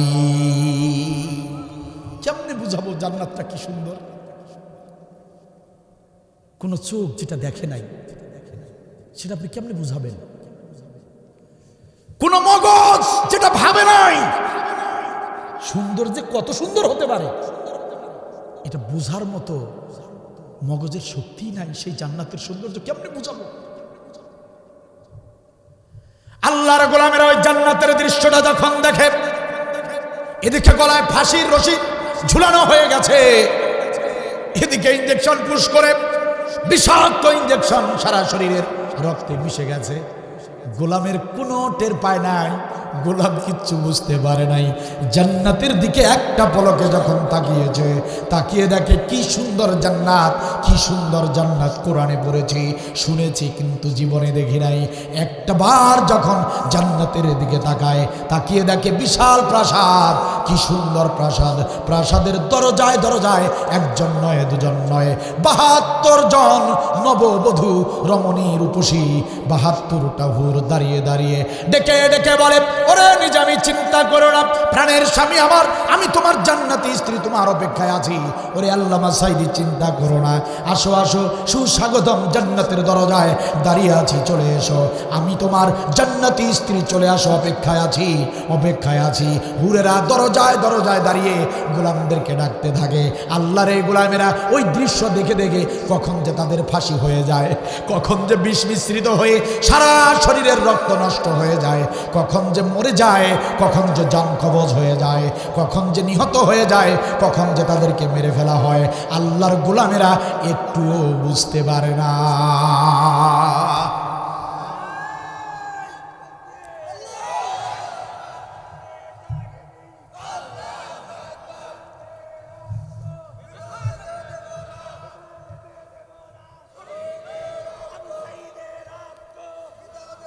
মাশাআল্লাহ, মাশাআল্লাহ, মাশাআল্লাহ, জাযাকাল্লাহ, আল্লাহ কবুল করুন। 3 নম্বর পুরস্কার, পিঁপড়া কাটলেও যন্ত্রণা হয়। সাকরাতুল মউত, প্রত্যেকটা ব্যক্তির মৃত্যু যন্ত্রণা আছে, প্রত্যেকটা মৃত্যুর কি আছে? যন্ত্রণা আছে। প্রত্যেক ব্যক্তির যন্ত্রণা হবে মৃত্যু। রাসূলুল্লাহ সাল্লাল্লাহু আলাইহি ওয়াসাল্লাম বলেন, যারা শহীদী মৃত্যুবরণ করে তাদের মৃত্যুর যন্ত্রণাটা পিঁপড়া কাটার যন্ত্রণা আছে। পিঁপড়া কাটার যতটুক যন্ত্রণা, ততটুক যন্ত্রণাও তাদেরকে দেয়া হয় না। সুবহানাল্লাহ বলবেন না? কোন আমল করলে পাবেন এই পুরস্কার? আছেন কেউ? বলতে পারবেন কেউ? এরকম পুরস্কার মৃত্যুর যন্ত্রণা হবে না? মরার আগেই জান্নাত দেখা যায়? দেখান একটা আমল, আমাকে দেখান। চ্যালেঞ্জ করলাম, দেখান একটা আমল গোটা কোরআন জুড়ে দেখান। যদি এই শহীদ নাই, মুখে বলিও নাই। এই যে মানুষটা দেখেন, এই মানুষটা আমি এই যে গত কয়েক বছর আগেও আমি দেখেছি। এই যে কয়েকটা প্রোগ্রাম করলাম পাশে, সাদুল্লাহপুরে প্রোগ্রাম করলাম, ভাইটির সঙ্গে দেখা হয়েছে। তারপর রহমতপুরের ওদিকেও মনে হয় দেখা হয়েছে। ভাইজান, এই যে ভাইজান যে তাকবীর দিচ্ছে, ভাইজানের চেয়ে তো অনেক বয়সে কম এখানে আসেন অনেকে। ভাইজান শুধু স্লোগান দিচ্ছে, জবাবটা দিতে পারতেছেন না। এই মানুষটা যেদিন দুনিয়া থেকে বিদায় নেবে সেদিন বুঝবেন, সেদিন দেখবেন, সেদিন মনে হবে কোরআনের ময়দান ঠিকই থাকবে, কিন্তু এমন একটা উদ্যমী, এরকম একজন সাহসী, এরকম একজন ব্যক্তি আপনারা খুঁজে পাবেন না। আমি মনে করি আল্লাহ তাআলার কাছে কিছু কিছু বান্দার ছোটখাটো কিছু আমল ভালো লেগে যায়। আল্লাহ তাআলা ওইরকম ছোটখাটো একটা ভালো লাগার আমলের কারণে মানুষকে নাজাত দেয়। এই যে মানুষটা কোরআনের ময়দানে লিল্লাহে তাকবীর স্লোগান মানে বোঝেন, আল্লাহর শ্রেষ্ঠত্ব ঘোষণা করা, আল্লাহর বরত্ব ঘোষণা করা। এই মানুষটা যে লিল্লাহে তাকবীর স্লোগান দেয়, এমন হতে পারে আল্লাহ তাআলা তার এই আমলটা আল্লাহর কাছে ভালো লেগে গেলে এই আমলটার কারণে তাকে বিনা হিসেবে জান্নাত দিয়ে দিতে পারে। আমরা দোয়া করি ভাইটার জন্য, বলেন আমিন। আর আপনারা মুখ খুলতে চান না, শহীদ হবে, অথচ মুখ খুলতেই আপনাদের সমস্যা। আলোচনা করতেছি, শহীদ হবে। এখনো সময় আছে, শিক্ষা গ্রহণ করেন। ইসলামের নাম নিয়ে মুসলমানের পরিচয় দিয়ে ভণ্ডামি বাদ দেন। আপনাদেরকেই বলতেছি, সুন্দরগঞ্জ উপজেলার মুসলমানদেরকেই বলতেছি, ভণ্ডামি বাদ দেন। মুসলমানের পরিচয় যদি দেন, সত্যিকারের মুসলমান হয়ে যাবেন। নিজেদেরকে সংশোধন করেন। আসুন সবাই মিলে সংশোধন হই। আসুন সবাই মিলে নতুন করে শপথ নেই। মরতেই যখন হবে, যে কটা দিন বেঁচে থাকবো, আসুন দিনের পথে থাকি। আসুন ঐক্যবদ্ধ হয়ে যাই। আসুন দিনের জন্য ঐক্যবদ্ধ হয়ে যাই। সমস্ত আলেমদের সঙ্গে আসুন আমরা একত্রতা ঘোষণা করি। কে টুপি পরে, কে পরে না, কে নামাজ পড়ে, কে নামাজ পড়ে না, ওগুলো ফতোয়াবাজি করতে যাবেন না। যে মুসলমান সে আমার ভাই, তার কাছে বসুন, তাকে ইসলাম বোঝান, এক হয়ে যান, এক হয়ে যান। সে নামাজ পড়ে না, আপনার সান্নিধ্যে এসে সে নামাজি হয়ে যাবে। সে পাঞ্জাবি পরে না, জিন্সের প্যান্ট পরে, শার্ট পরে, দাওয়াত দেন, বুকের সঙ্গে বুক মিলান, ইসলামের দলে নিয়ে আসেন। সবাই মিলে এক হয়ে আসুন, আমরা দিন কায়েমের জন্য চেষ্টা চালাই। এছাড়া বাঁচার কোনো উপায় নাই। আপনারা জেনে খুশি হবেন, এদেশের ইসলামী দলগুলো এক হবার ক্ষেত্রে, ঐক্য গড়ার ক্ষেত্রে এক ধাপ এগিয়ে গিয়েছে, আলহামদুলিল্লাহ বলেন। আপনার আমাদের সকলের একজন সুপরিচিত ভালোবাসার মানুষ, শ্রদ্ধাভাজন আলেম, শাইখুল হাদিস আল্লামা মামুনুল হক সাহেব, তিনি খেলাফতে মজলিসের আমির হিসেবে নিযুক্ত হয়েছেন। সুবহানাল্লাহ বলবেন না? তিনি আমির হিসেবে নির্বাচিত হয়েছেন। খেলাফতে মজলিসের 25-26 সনের আমির হিসেবে তিনি দায়িত্ব পেয়েছেন, আলহামদুলিল্লাহ বলেন। আল্লামা মামুনুল হক সাহেব, তিনি অন্যান্য আলেমদের মতো সংকীর্ণ মনা নন, তিনি অনেক উদার মনের মানুষ। আর আমাদের দেশের জন্য সবচেয়ে যেটা প্রয়োজন সেটা হলো আলেমদের ঐক্য। আলেমরা যদি ঐক্য গঠন করতে পারে, তাহলে এদেশের এ জাতির লোকেরা নাজাত পাবে খুব দ্রুত, ঠিক কিনা বলে? এজন্য আমরা নবনির্বাচিত খেলাফতে মজলিসের আমির মোহতারাম আল্লামা মামুনুল হককে আমরা আবেদন জানাই, প্রিয় ভাই আমার, আপনি আমির নির্বাচিত হয়েছেন। আমরা কামনা করছি, আশা করছি আপনার মাধ্যমেই ইসলামী দলগুলোর একাত্মতা, ঐক্যবদ্ধ হওয়ার বিষয়ে আপনি গুরুত্বপূর্ণ ভূমিকা রাখবেন, এটা আমরা চাই, ঠিক কিনা বলেন? ঠিক কিনা বলেন?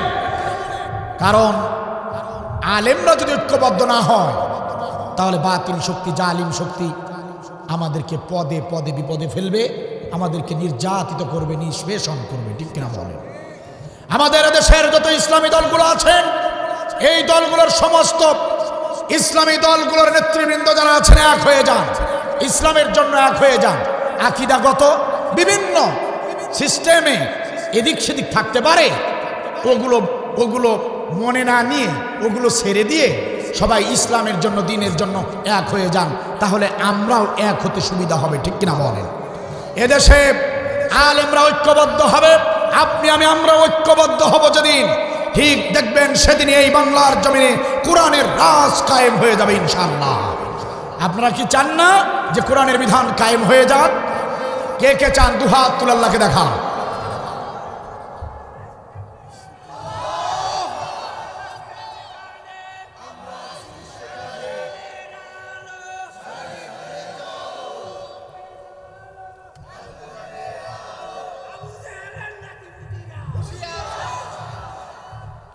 সম্মানিত ভাইয়েরা, আমার একটা হাদিস বলে মোনাজাত দিয়ে দেব। আরো 2টা ঘন্টা আলোচনা করলে শাহাদাতের মর্যাদা যতটুকু বুঝতেন, আমার বিশ্বাস এই একটা ছোট্ট ঘটনা শুনলেই শাহাদাতের ফজিলত সম্পর্কে আপনারা বুঝে যাবেন ইনশাআল্লাহ।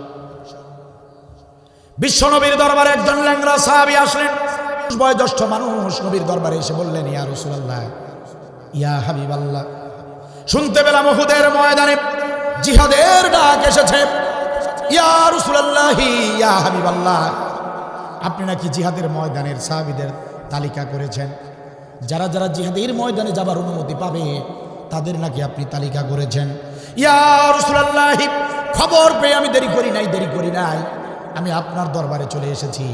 ইয়া রাসূলুল্লাহ, একটু মেহেরবানি করেন, একটুখানি করুণা করেন, দয়া করে আমি এই অধম গুনাহগার আমরের নামটা ওই শহীদদের, ওই মুজাহিদদের, জিহাদকারী ওই আপনার কর্মীদের তালিকায় আমার নামটা লিখে দেন। ইয়া রাসূলুল্লাহ, অনেক দিনের আশা আমার জিহাদের ময়দানে যাব, অনেক দিনের আশা আমার জিহাদের ময়দানে যাব। কাফেরদেরকে কতল করতে না পারি, অন্তত নিজে তো শহীদ হতে পারবো। ইয়া রাসূলুল্লাহ, আমি ল্যাংড়া মানুষ, পঙ্গু মানুষ, বৃদ্ধ মানুষ, আমার জীবনের শেষ ইচ্ছা হলো আমার মৃত্যুটা যেন শহীদি মৃত্যু হয়। ইয়া রাসূলুল্লাহ, একটু মেহেরবানি করেন, মুজাহিদদের তালিকায় আমার নামটা লিপিবদ্ধ করে দেন। নবী বললেন, সাহাবীরা, ও হযরতে আমর, পাগলামি করো না, তুমি ল্যাংড়া মানুষ, তুমি পঙ্গু মানুষ, তার উপরে আবার তুমি বয়স্ক বৃদ্ধ মানুষ, বড় বৃদ্ধ মানুষ, তুমি বয়োজ্যেষ্ঠ মানুষ। ও হযরতে আমর, ল্যাংড়া মানুষ, তুমি জিহাদের ময়দানে গিয়ে কি করবে? তুমি জিহাদের ময়দানে তোমাকে যাবার অনুমতি দেওয়া হবে না, তোমাকে জিহাদের ময়দানে যেতে হবে না। প্রিয় সাহাবী আমার, ও হযরতে আমর, জিহাদের ময়দানে তোমাকে যেতে হবে না, বরং তুমি বাড়িতে যাও, বাড়িতে গিয়ে জায়নামাজ বিছায়া দিয়া আল্লাহর শাহী দরবারে 2টি হাত পেতে আল্লাহর কাছে দোয়া করবা। যারা জিহাদের ময়দানে যাবে, যারা দিন কায়েমের আন্দোলন করবে, যারা লড়াই করবে, যারা যুদ্ধ করবে, তুমি তাদের জন্য আল্লাহর কাছে দোয়া করবে, তারা যেন বিজয় অর্জন করে বাড়িতে ফিরে আসতে পারে। তুমি আমার বাড়িতে বসে বসে যদি তাদের জন্য দোয়া করো, আমি বিশ্বনবী ঘোষণা করলাম, তুমি দোয়া করলেও ওই জিহাদের ময়দানের সাহাবীদের মতোই তুমি সওয়াব পেয়ে যাবে। হযরত আমর বললেন, ইয়া রাসূলুল্লাহ, ইয়া হাবিবাল্লাহ, হ্যাঁ সওয়াব পাওয়া যাবে ঠিক। ইয়া রাসূলুল্লাহ, আমি ভালো করে জানি জিহাদের ময়দানে না গিয়ে জিহাদকারীদের জন্য দোয়া করলেও সওয়াব পাওয়া যায়, কিন্তু নবী আমি এটা ভালো করে জানি, জিহাদের ময়দানে গিয়ে কাফেরদের সঙ্গে সম্মুখ সমরে লড়াই করার মর্যাদা আর বাড়িতে বসে বসে আল্লাহর কাছে দোয়া করার মর্যাদা কখনো এক সমান হতে পারে না। ইয়া রাসূলুল্লাহ, ঘরে বসে দোয়া করে সওয়াব পেতে চাই না, ঘরে বসে দোয়া করে আমি সওয়াবের ভাগীদার হতে চাই না। ইয়া রাসূলুল্লাহ, আমি চাই কাফেরদের সঙ্গে লড়াই করব, কাফেরদের সঙ্গে লড়াই করে করে নিজের জীবনটা আল্লাহর পথে বিলিয়ে দিব। একটু মেহেরবানি করেন নবীজি, একটুখানি দয়া করেন, এই বৃদ্ধ আপনার সাহাবীর নামটা আপনার মুজাহিদ সাহাবীদের তালিকায় অন্তর্ভুক্ত করে দেন। প্রিয় সুন্দরগঞ্জ উপজেলার মুসলমানেরা, শাহাদাতের তামান্না কারে বলে? হযরতে আমর বিন জামুহ রাদিয়াল্লাহু তাআলা আনহু নবীর কাছে বারবার পীড়াপিড়ি শুরু করে দিল। নবী সাল্লাল্লাহু আলাইহি ওয়াসাল্লাম বলেন, আমর রে, ও হযরতে আমর শোনো, এই যে দেখো তালিকা দেখো, তোমার যে 4টা সন্তান রয়েছে, তোমার 4 পুত্র সন্তান, তোমার 4 জন সন্তানের নাম উহুদের ময়দানের সাহাবীদের জিহাদকারী সাহাবী হিসেবে তালিকা করা হয়েছে। তুমি জিহাদের ময়দানে যেতে পারবে না ঠিক, কিন্তু তোমার জন্য খুশির কথা হলো তোমার 4 যুবক সন্তান তারা উহুদের ময়দানে মুজাহিদ হিসেবে যাবে। ও আমর রে, চিন্তা করো না, মন খারাপ আর করো না, তুমি যেতে না পারো, তোমার 4 ছেলে তো জিহাদের ময়দানে যাবে। ওরে আমর, চিন্তা করো না, হতাশ হও না, তুমি যেহেতু অসুস্থ মানুষ, তুমি যেহেতু পঙ্গু মানুষ, তুমি যেহেতু বৃদ্ধ মানুষ, তোমাকে জিহাদের ময়দানে যেতে হবে না। তোমার জন্য সুসংবাদ, তোমার 4 সন্তানকে জিহাদের ময়দানে যাবার অনুমতি আমি দিয়েছি। চিৎকার দিয়ে বলেন সুবহানাল্লাহ। আমরের 4 ছেলে জিহাদের ময়দানে যাবার পারমিশন পেয়েছে। এই কথা হযরতে আমর শোনার পরে হাউমাউ করে কান্না শুরু করে দিল। নবী অবাক হয়ে গেলেন। আমর রে, ও হযরতে আমর, কি পাগলামি শুরু করে দিলে? তোমাকে আমি সুসংবাদ দিলাম, তোমার ছেলেরা জিহাদের ময়দানে যাবে। তোমার তো খুশি হবার কথা, তোমার 4 জন সন্তান জিহাদ করবে, তোমার তো খুশি হবার কথা, কিন্তু সেটা না করে তুমি আরো কান্না শুরু করে দিলে। কারণটা কি? কি বলতে চাও তুমি বলো? আমার ডাকতে বলেন, ইয়া রাসূলুল্লাহ, ইয়া হাবিবাল্লাহ, কেন কান্না করব না? আমি কেন কান্না করব না? আমি যে ছেলেদেরকে জন্ম দিয়েছি, আমার যে 4 সন্তান, আমার ঔরসে যাদের জন্ম হলো, আমি তাদেরকে হাত ধরে ধরে, আঙ্গুল ধরে ধরে হাঁটতে শিখালাম, আমি যাদেরকে পড়ালাম, আমি যাদেরকে খাওয়ালাম, আমি যাদেরকে লালন পালন করলাম, আমার সেই 4 সন্তান আজ জিহাদের ময়দানে যাবে। জিহাদের ময়দানে গিয়ে মুজাহিদ সাহাবীর মর্যাদা পাবে। কাল হাসরের ময়দানে মুজাহিদ সাহাবী হওয়ার কারণে আমার 4 সন্তান আমার আগেই 5000 বছর আগেই জান্নাতে চলে যাবে। আমার সন্তানেরা আমাকে পিছনে রেখে, আমার সন্তানেরা জিহাদকারী হবার কারণে আগেই জান্নাতে চলে যাবে। অথচ আমি আমর তাদের বাবা হবার পরেও জান্নাতের সিরিয়ালে পিছনে পড়ে যাব। আমি পিছনে পড়ে থাকব, আর আমার ছেলেরা জান্নাতে সবার আগে ঢুকবে। এটা প্রত্যেকটা বাবার জন্যই অপমানের বিষয়। আমি এই অপমান সহ্য করতে পারবো না। ইয়া রাসূলুল্লাহ, ইয়া হাবিবাল্লাহ, দয়া করুন, দয়া করুন, আমার 4 ছেলে জিহাদের ময়দানে গিয়ে কাফেরদের সঙ্গে লড়াই করে মুজাহিদ সাহাবীর মর্যাদা যেভাবে পাবে, আমিও যেন ওভাবে কাফেরদের সঙ্গে লড়াই করে মুজাহিদের মর্যাদা পেয়ে যাই। কাল হাসরের ময়দানে 4 সন্তানের সাথে আমি বাবা 5 জন একসঙ্গে সপরিবারে যেন জান্নাতে যেতে পারি। একটু মেহেরবানি করে আমার নামটাও উহুদের ময়দানের মুজাহিদদের তালিকায় অন্তর্ভুক্ত করে দেন। প্রিয় ভাইয়ের আমার, এই কথাটা শুনে নবী অবাক হয়ে গেলেন। নবী আর না করতে পারলেন না। হযরতে আমর বিন জামুর এই আন্তরিকতা দেখে, জিহাদের প্রতি, শাহাদাতের প্রতি তার এই তামান্না দেখে নবী আর তাকে না করতে পারলেন না। নবী সাল্লাল্লাহু আলাইহি ওয়াসাল্লাম হযরতে আমরকে বললেন, হযরতে আমর, ও আমর, তোমাকে আর না করে আর তোমাকে ফিরাতে পারলাম না। ওরে হযরতে আমর, এতই যখন তোমার শাহাদাতের তামান্না, আল্লাহর উপর ভরসা করে আমি তোমার নামটাও মুজাহিদদের তালিকায় লিপিবদ্ধ করে নিলাম।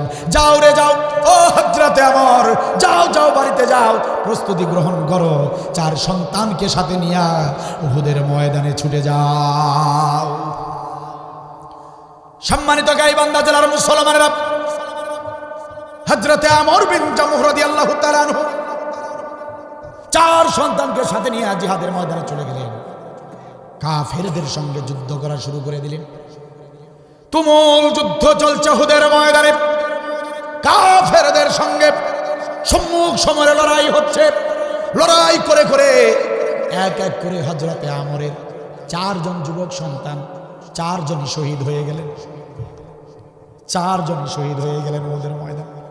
হযরতে আমর রাদিয়াল্লাহু তাআলা আনহু তিনি তখন ভাবলেন, জিহাদ করতে এসেছি, শহীদ হতে এসেছি, আমি পঙ্গু তাতে কি, আমি ল্যাংড়া মানুষ তাতে কি, আমার যতটুকু শক্তি আছে সামর্থ্য আছে এই শক্তি সামর্থ্য দিয়ে একটা কাফেরকে যদি কতল করতে পারি তাতে আমি সার্থক।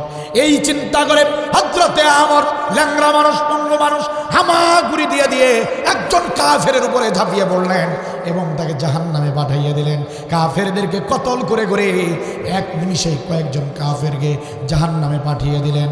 অন্য এক কাফের সেনাপতি তার দিকে লক্ষ্য করে দেখলো এই ল্যাংড়া মানুষের শক্তি অনেক, পাওয়ার অনেক। ওই কাফের সৈন্য একটা বিশাল এক বর্ষা তার দিকে নিক্ষেপ করলো। সেই বর্ষা এসে হযরতে আমর বিন জামু রাদিয়াল্লাহু তাআলা আনহুর বুক ভেদ করে বাহিরে চলে গেল। হযরতে আমর বিন জামু রাদিয়াল্লাহু তাআলা আনহু 4 সন্তানের মতো তিনি উহুদের ময়দানে শহীদ হয়ে গেলেন। প্রিয় ভাইয়েরা আমার, ও আমার একান্ত আপনজনেরা, আমর বিন জামুর মতো এখানে কয়জন আছেন? ল্যাংড়া মানুষ এখানে কয়জন আছেন? আমরের মতো পাকা দাড়িওয়ালা এরকম বয়োবৃদ্ধ এখানে কয়জন আছেন? একটাবার দেখেন না হযরতে আমরের কি শাহাদাতের তামান্না ছিল, শাহাদাতের প্রতি তার কতটা আকর্ষণ ছিল। প্রিয় ভাইয়েরা, 4 সন্তানের সঙ্গে হযরতে আমর বিন জামু রাদিয়াল্লাহু তাআলা আনহু আল্লাহর পথে হাসতে হাসতে জীবন বিলিয়ে দিলেন।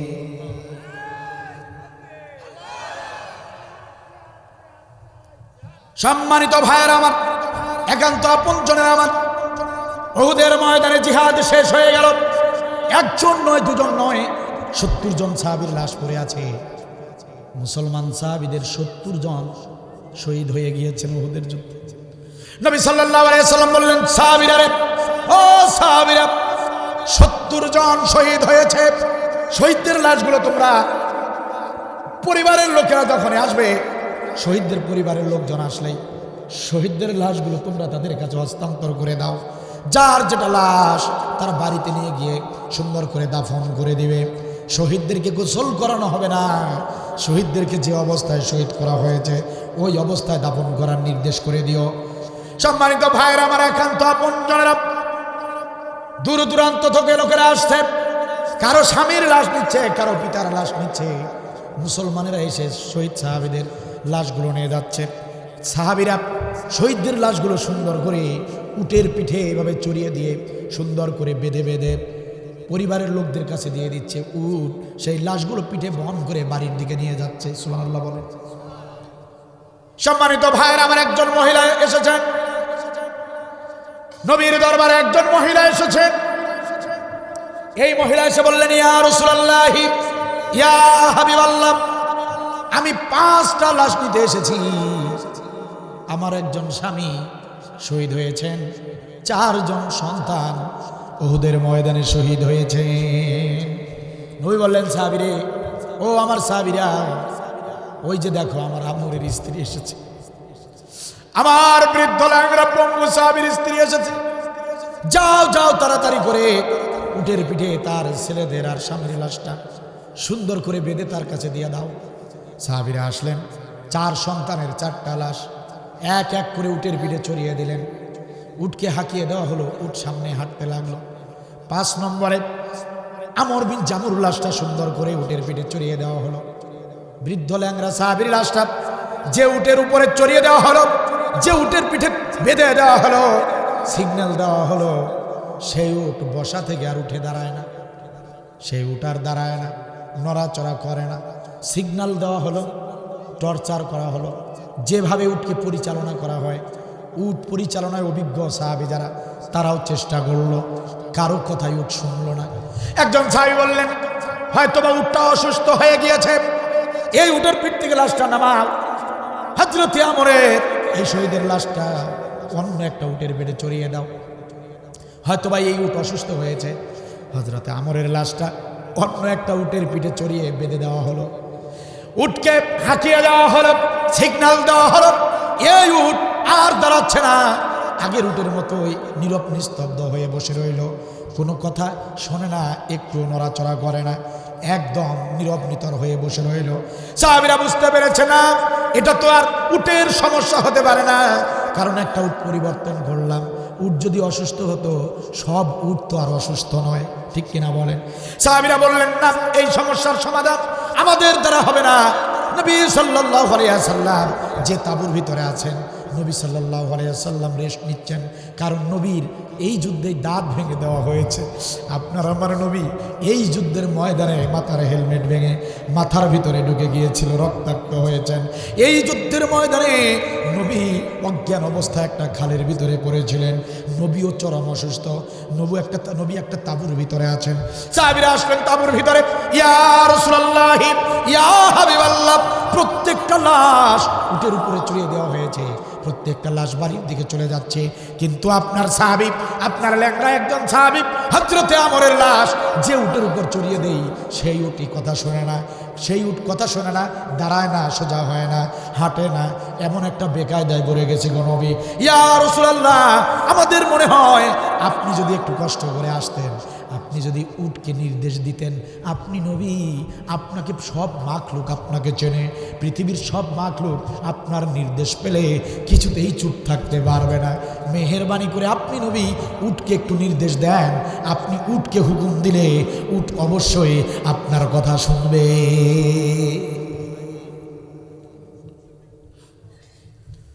প্রিয় ভাইয়ের আমার, নবী সাল্লাল্লাহু আলাইহি ওয়াসাল্লাম আসলেন, উটের গায়ে নবী আলতো করে হাত বুলাইয়া দিয়া আদর করে বললেন, উঠ রে, ওরে উঠ, তোমার পিঠে যাকে চড়ানো হয়েছে সে সাধারণ কোনো মৃত ব্যক্তি নয়, এ সাধারণ মৃত ব্যক্তি নয় রে উঠ, তোমার পিঠে যাকে চড়ানো হয়েছে তার শাহাদাতে আল্লাহর আরশে আজিম খুশি হয়ে গেছে।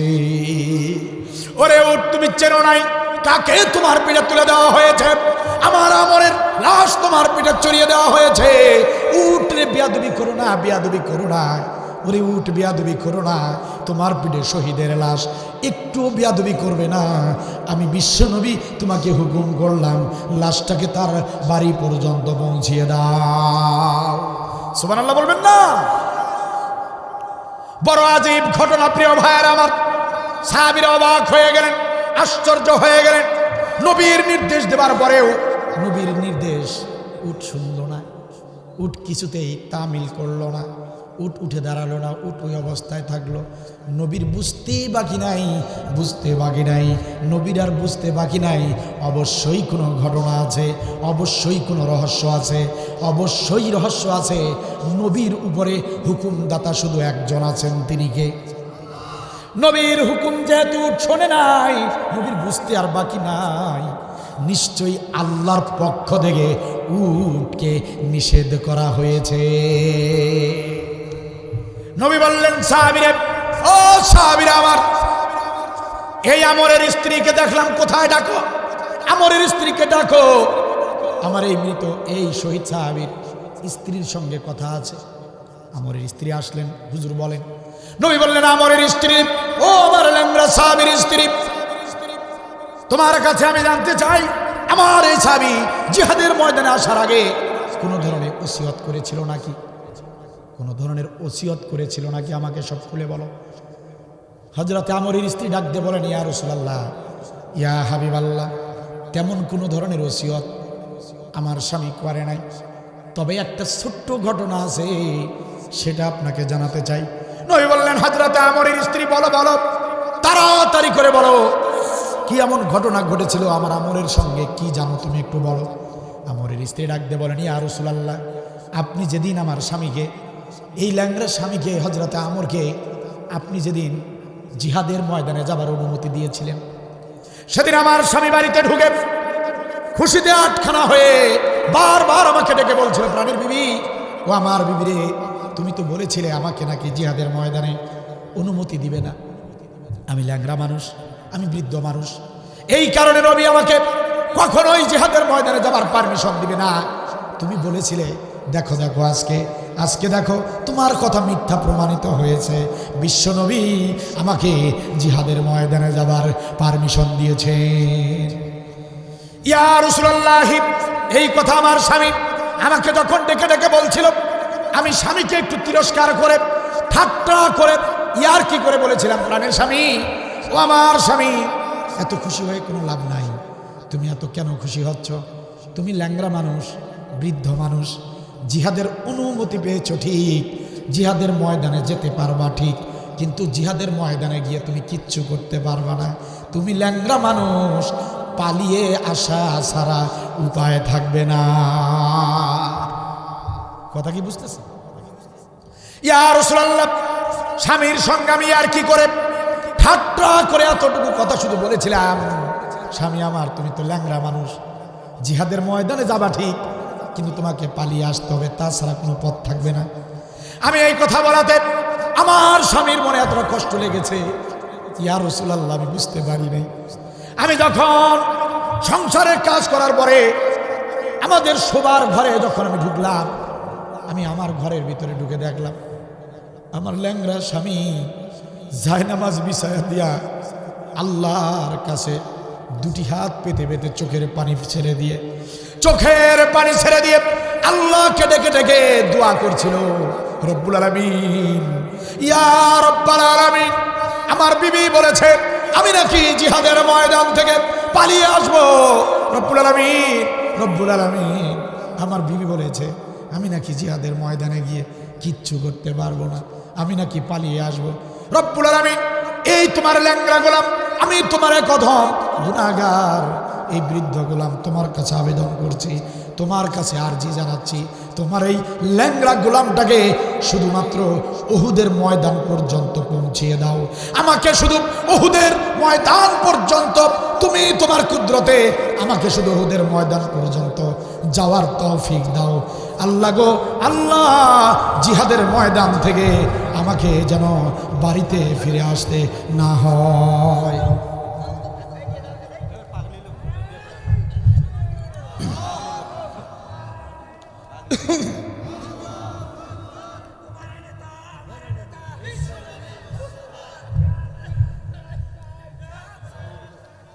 সম্মানিত ভাইয়ের আমার আমি এই হযরতে আমর, আমাকে শুধু উহুদের ময়দান পর্যন্ত পৌঁছিয়ে দাও। প্রিয় ভাইয়েরা আমার দিকে লক্ষ্য করেন, আমার দিকে লক্ষ্য করেন প্রিয় ভাইয়েরা, সম্মানিত ভাইয়েরা আমার, এই সাহাবী দোয়া করেছিলেন, হযরতে আমর আল্লাহর কাছে দোয়া করেছিলেন, আল্লাহ গো আমাকে শুধু উহুদের ময়দান পর্যন্ত নিয়ে যাও, আমাকে উহুদের ময়দান থেকে বাড়িতে কখনো ফিরাইয়া দিও না। নবী বললেন, আমরের স্ত্রীরে আর বলো না, আর বলতে হবে না, বুঝে গিয়েছি, বুঝা হয়ে গিয়েছে আমার, তোমার স্বামীর দোয়া আল্লাহর দরবারে কবুল হয়ে গিয়েছে। তোমার স্বামী উহুদের ময়দান থেকে আর বাড়িতে যেতে চায় নাই, আল্লাহ তাআলা সেই দোয়া কবুল করেছে। তোমার স্বামীর দাফন তোমার বাড়িতে হবে না, এই উহুদের ময়দানে তোমার স্বামীর দাফন করানো হবে। চিৎকার দিয়ে বলেন সুবহানাল্লাহ। প্রিয় গাইবান্ধা জেলার মুসলমানেরা, একান্ত প্রিয় ভাইয়েরা আমার, সব শেষে আপনাদেরকে প্রশ্ন করতে চাই, এই বাংলার জমিনটাকে ইনসাফ ভিত্তিক একটি রাষ্ট্রে পরিণত করবার একটা উপযুক্ত সময় আমাদের সামনে চলে এসেছে। এদেশের ছোটখাটো যত জালিম আছে, যত বাতিল শক্তি আছে, তাদের সঙ্গে যদি লড়াই করতে হয় প্রস্তুত থাকতে হবে। এই বাংলাদেশটাকে ইনসাফ ভিত্তিক একটি রাষ্ট্রে পরিণত করতে গিয়ে যদি আমাদেরকে কৃষি ক্ষেত ছেড়ে দিয়ে রাজপথে যেতে হয়, প্রস্তুত থাকতে হবে। প্রিয় ভাইয়েরা আমার, বাংলার জমিনটাকে কোরআনের জমিন হিসেবে প্রতিষ্ঠিত করতে গিয়ে যদি ব্যবসা বাণিজ্য ছেড়ে দিয়ে রাজপথে দাঁড়াতে হয়, আলেমদের সাথে যদি ঐক্যমত পোষণ করে দিন কায়েমের জন্য লড়াই করতে হয়, যদি রক্ত দিতে হয়, যদি জীবন দিতে হয়, আলেমদের সঙ্গে দিন কায়েমের পক্ষে কারা কারা যেতে রাজি আছেন দুহাত তুলে আল্লাহকে দেখান।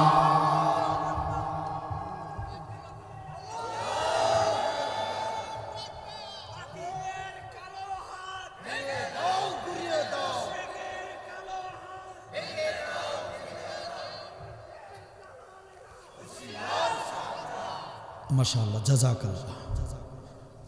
আর 3টি পুরস্কারের কথা বলি, শোনেন, শুধু শুনে নেন। শহীদদের জন্য 6টি পুরস্কার, 3টি বলেছি। আর 4 নম্বর পুরস্কার হলো শহীদে যাদের মৃত্যু হয়, যারা শহীদি মৃত্যুবরণ করেন, হাসরের ময়দানে হিসাবের জন্য তাদেরকে সিরিয়াল ধরে থাকতে হবে না। তারা কবর থেকে উত্থিত হয়েই পাওয়ার নিয়ে, দাপটের সঙ্গে, সাহসিকতা নিয়ে সরাসরি আল্লাহর সাথে গিয়ে দেখা করবেন। আল্লাহ সব জানেন, তবুও তিনি না জানার ভান করবেন। সব বিষয়ে আল্লাহ জানার পরেও কি করেন? না জানার ভান করেন। যেমন আজকের মাহফিলে আল্লাহ বলতেছে, ফেরেশতারা কোথা থেকে আসছে? ফেরেশতারা বলবে সুন্দরগঞ্জ, কি বলে এটা, মতিনের হাট, মতিনের বাজার। আল্লাহ কিন্তু জানেন, তবুও জিজ্ঞেস করবেন, আমার বান্দারা কি আসছে? মাহফিলে আসছিল? কতজন আসছিল? কতজনের মধ্যে কতজন আসছিল? কি বিষয়ে আলোচনা হয়েছে? আল্লাহ জানে না? কে জান্নাতি আর কে জাহান্নামী এখানে আমরা যারা আছি, আল্লাহ জানে না? হাসরের ময়দানে আবার হিসাব নিকাশ কেন? এটা আল্লাহর সিস্টেম। আল্লাহ তো সবই জানে, হিসাব নিকাশ তবুও করবেন কেন? এটা সিস্টেম। আল্লাহ সবাইকে সুন্দর করে হারে হারে বুঝাইয়া দিতে চান, কেউ যাতে না বলে যে আল্লাহ কি হিসাব করলেন, হিসাব তো জানলাম না। কথা কি বুঝতেছে? তো আল্লাহ সবই জানেন, তারপর আল্লাহ বলবেন, ফেরেশতারা এরা কারা? এরা কারা? কারো শরীরে রক্ত মাখা, কারো নারী ভুঁড়ি বের হয়ে আছে, নারী ভুঁড়ি হাতে নিয়ে দাঁড়িয়ে আছে, কারো ফাঁসি দেওয়া হয়েছে, যারা দিন কায়েমের জন্য ফাঁসিতে ঝুলেছে, ফাঁসির দড়ি চামড়া ভেদ করে ভিতরে ঢুকে আসছে, রক্ত টপ টপ করে পড়ছে, দাঁড়িয়ে আছে ফাঁসির দড়ি সহ। কারো চোখ তুলে নেওয়া হয়েছে, ওই চোখ তুলে নেওয়া অবস্থায় দাঁড়ানো। কারো গলা কেটে ফেলা হয়েছে, গলা কাটা অবস্থা। কারো বডি আছে কিন্তু মাথাটা শরীর থেকে আলাদা করা হয়েছিল, ওই শহীদ মাথা ছাড়াই দাঁড়ায় থাকবে, মাথা এক জায়গায়, শরীর আরেক জায়গায়। আল্লাহ বলবেন, এরা কারা? শহীদরা বলবে, রব্বুল আলামিন, আমরা আপনার পথে জীবন দিয়েছি, আমরা শহীদ। সুবহানাল্লাহ বলবেন। আল্লাহ তখন ফেরেশতাদের বলবেন, ফেরেশতারা দেরি করো না, ফেরেশতারা কে কোথায় আছো? 1 সেকেন্ড যদি দেরি না হয়, আমার এই শহীদ গোলামদেরকে সরাসরি তাদের অবস্থান জান্নাতে ঢুকায় দাও। ফেরেশতারা সংবর্ধনা দিতে দিতে তাদেরকে জান্নাতে ঢুকায় দিবে। কয় নম্বর পুরস্কার? 5 নম্বর পুরস্কার। জান্নাতে সবাই থাকবে না, ইনশাল্লাহ আমরাও থাকবো, শহীদরাও থাকবে, তাই না? কথা বলেন, বুঝেন নাই কথা? জান্নাতি যারা তারা তো সবাই থাকবেন। সবাই কি শহীদ না? যারা শহীদ হবার কারণে জান্নাত পেয়েছে, এই শহীদদের মাথায় আলাদা মুকুট থাকবে। সুবহানাল্লাহ বলবেন না? এখানে আমরা সবাই সাধারণ পাবো। এখানে যদি এখন পুলিশ অফিসার আসে, ব্যাস আছে না নাই, আমরা বুঝতে পারবো এটা পুলিশ। কথা বলেন না কেন? কথা বুঝতেছেন? জান্নাতে সবাই থাকবো, জান্নাতীরা দেখেই বুঝবে এ শহীদ। সুবহানাল্লাহ বলবেন না? মর্যাদা কম না বেশি? তাদেরকে মাথায় তাজ পরানো হবে, মুকুট পরানো হবে। কয় নম্বর গেল? 6 নম্বর। এই শহীদরা আল্লাহর অনুমতিক্রমে 70 জন ব্যক্তিকে জান্নাতে নিয়ে যাবার ক্ষেত্রে সুপারিশ করতে পারবেন। সেই শহীদি মৃত্যু আমি চাই, আপনারা কি চান?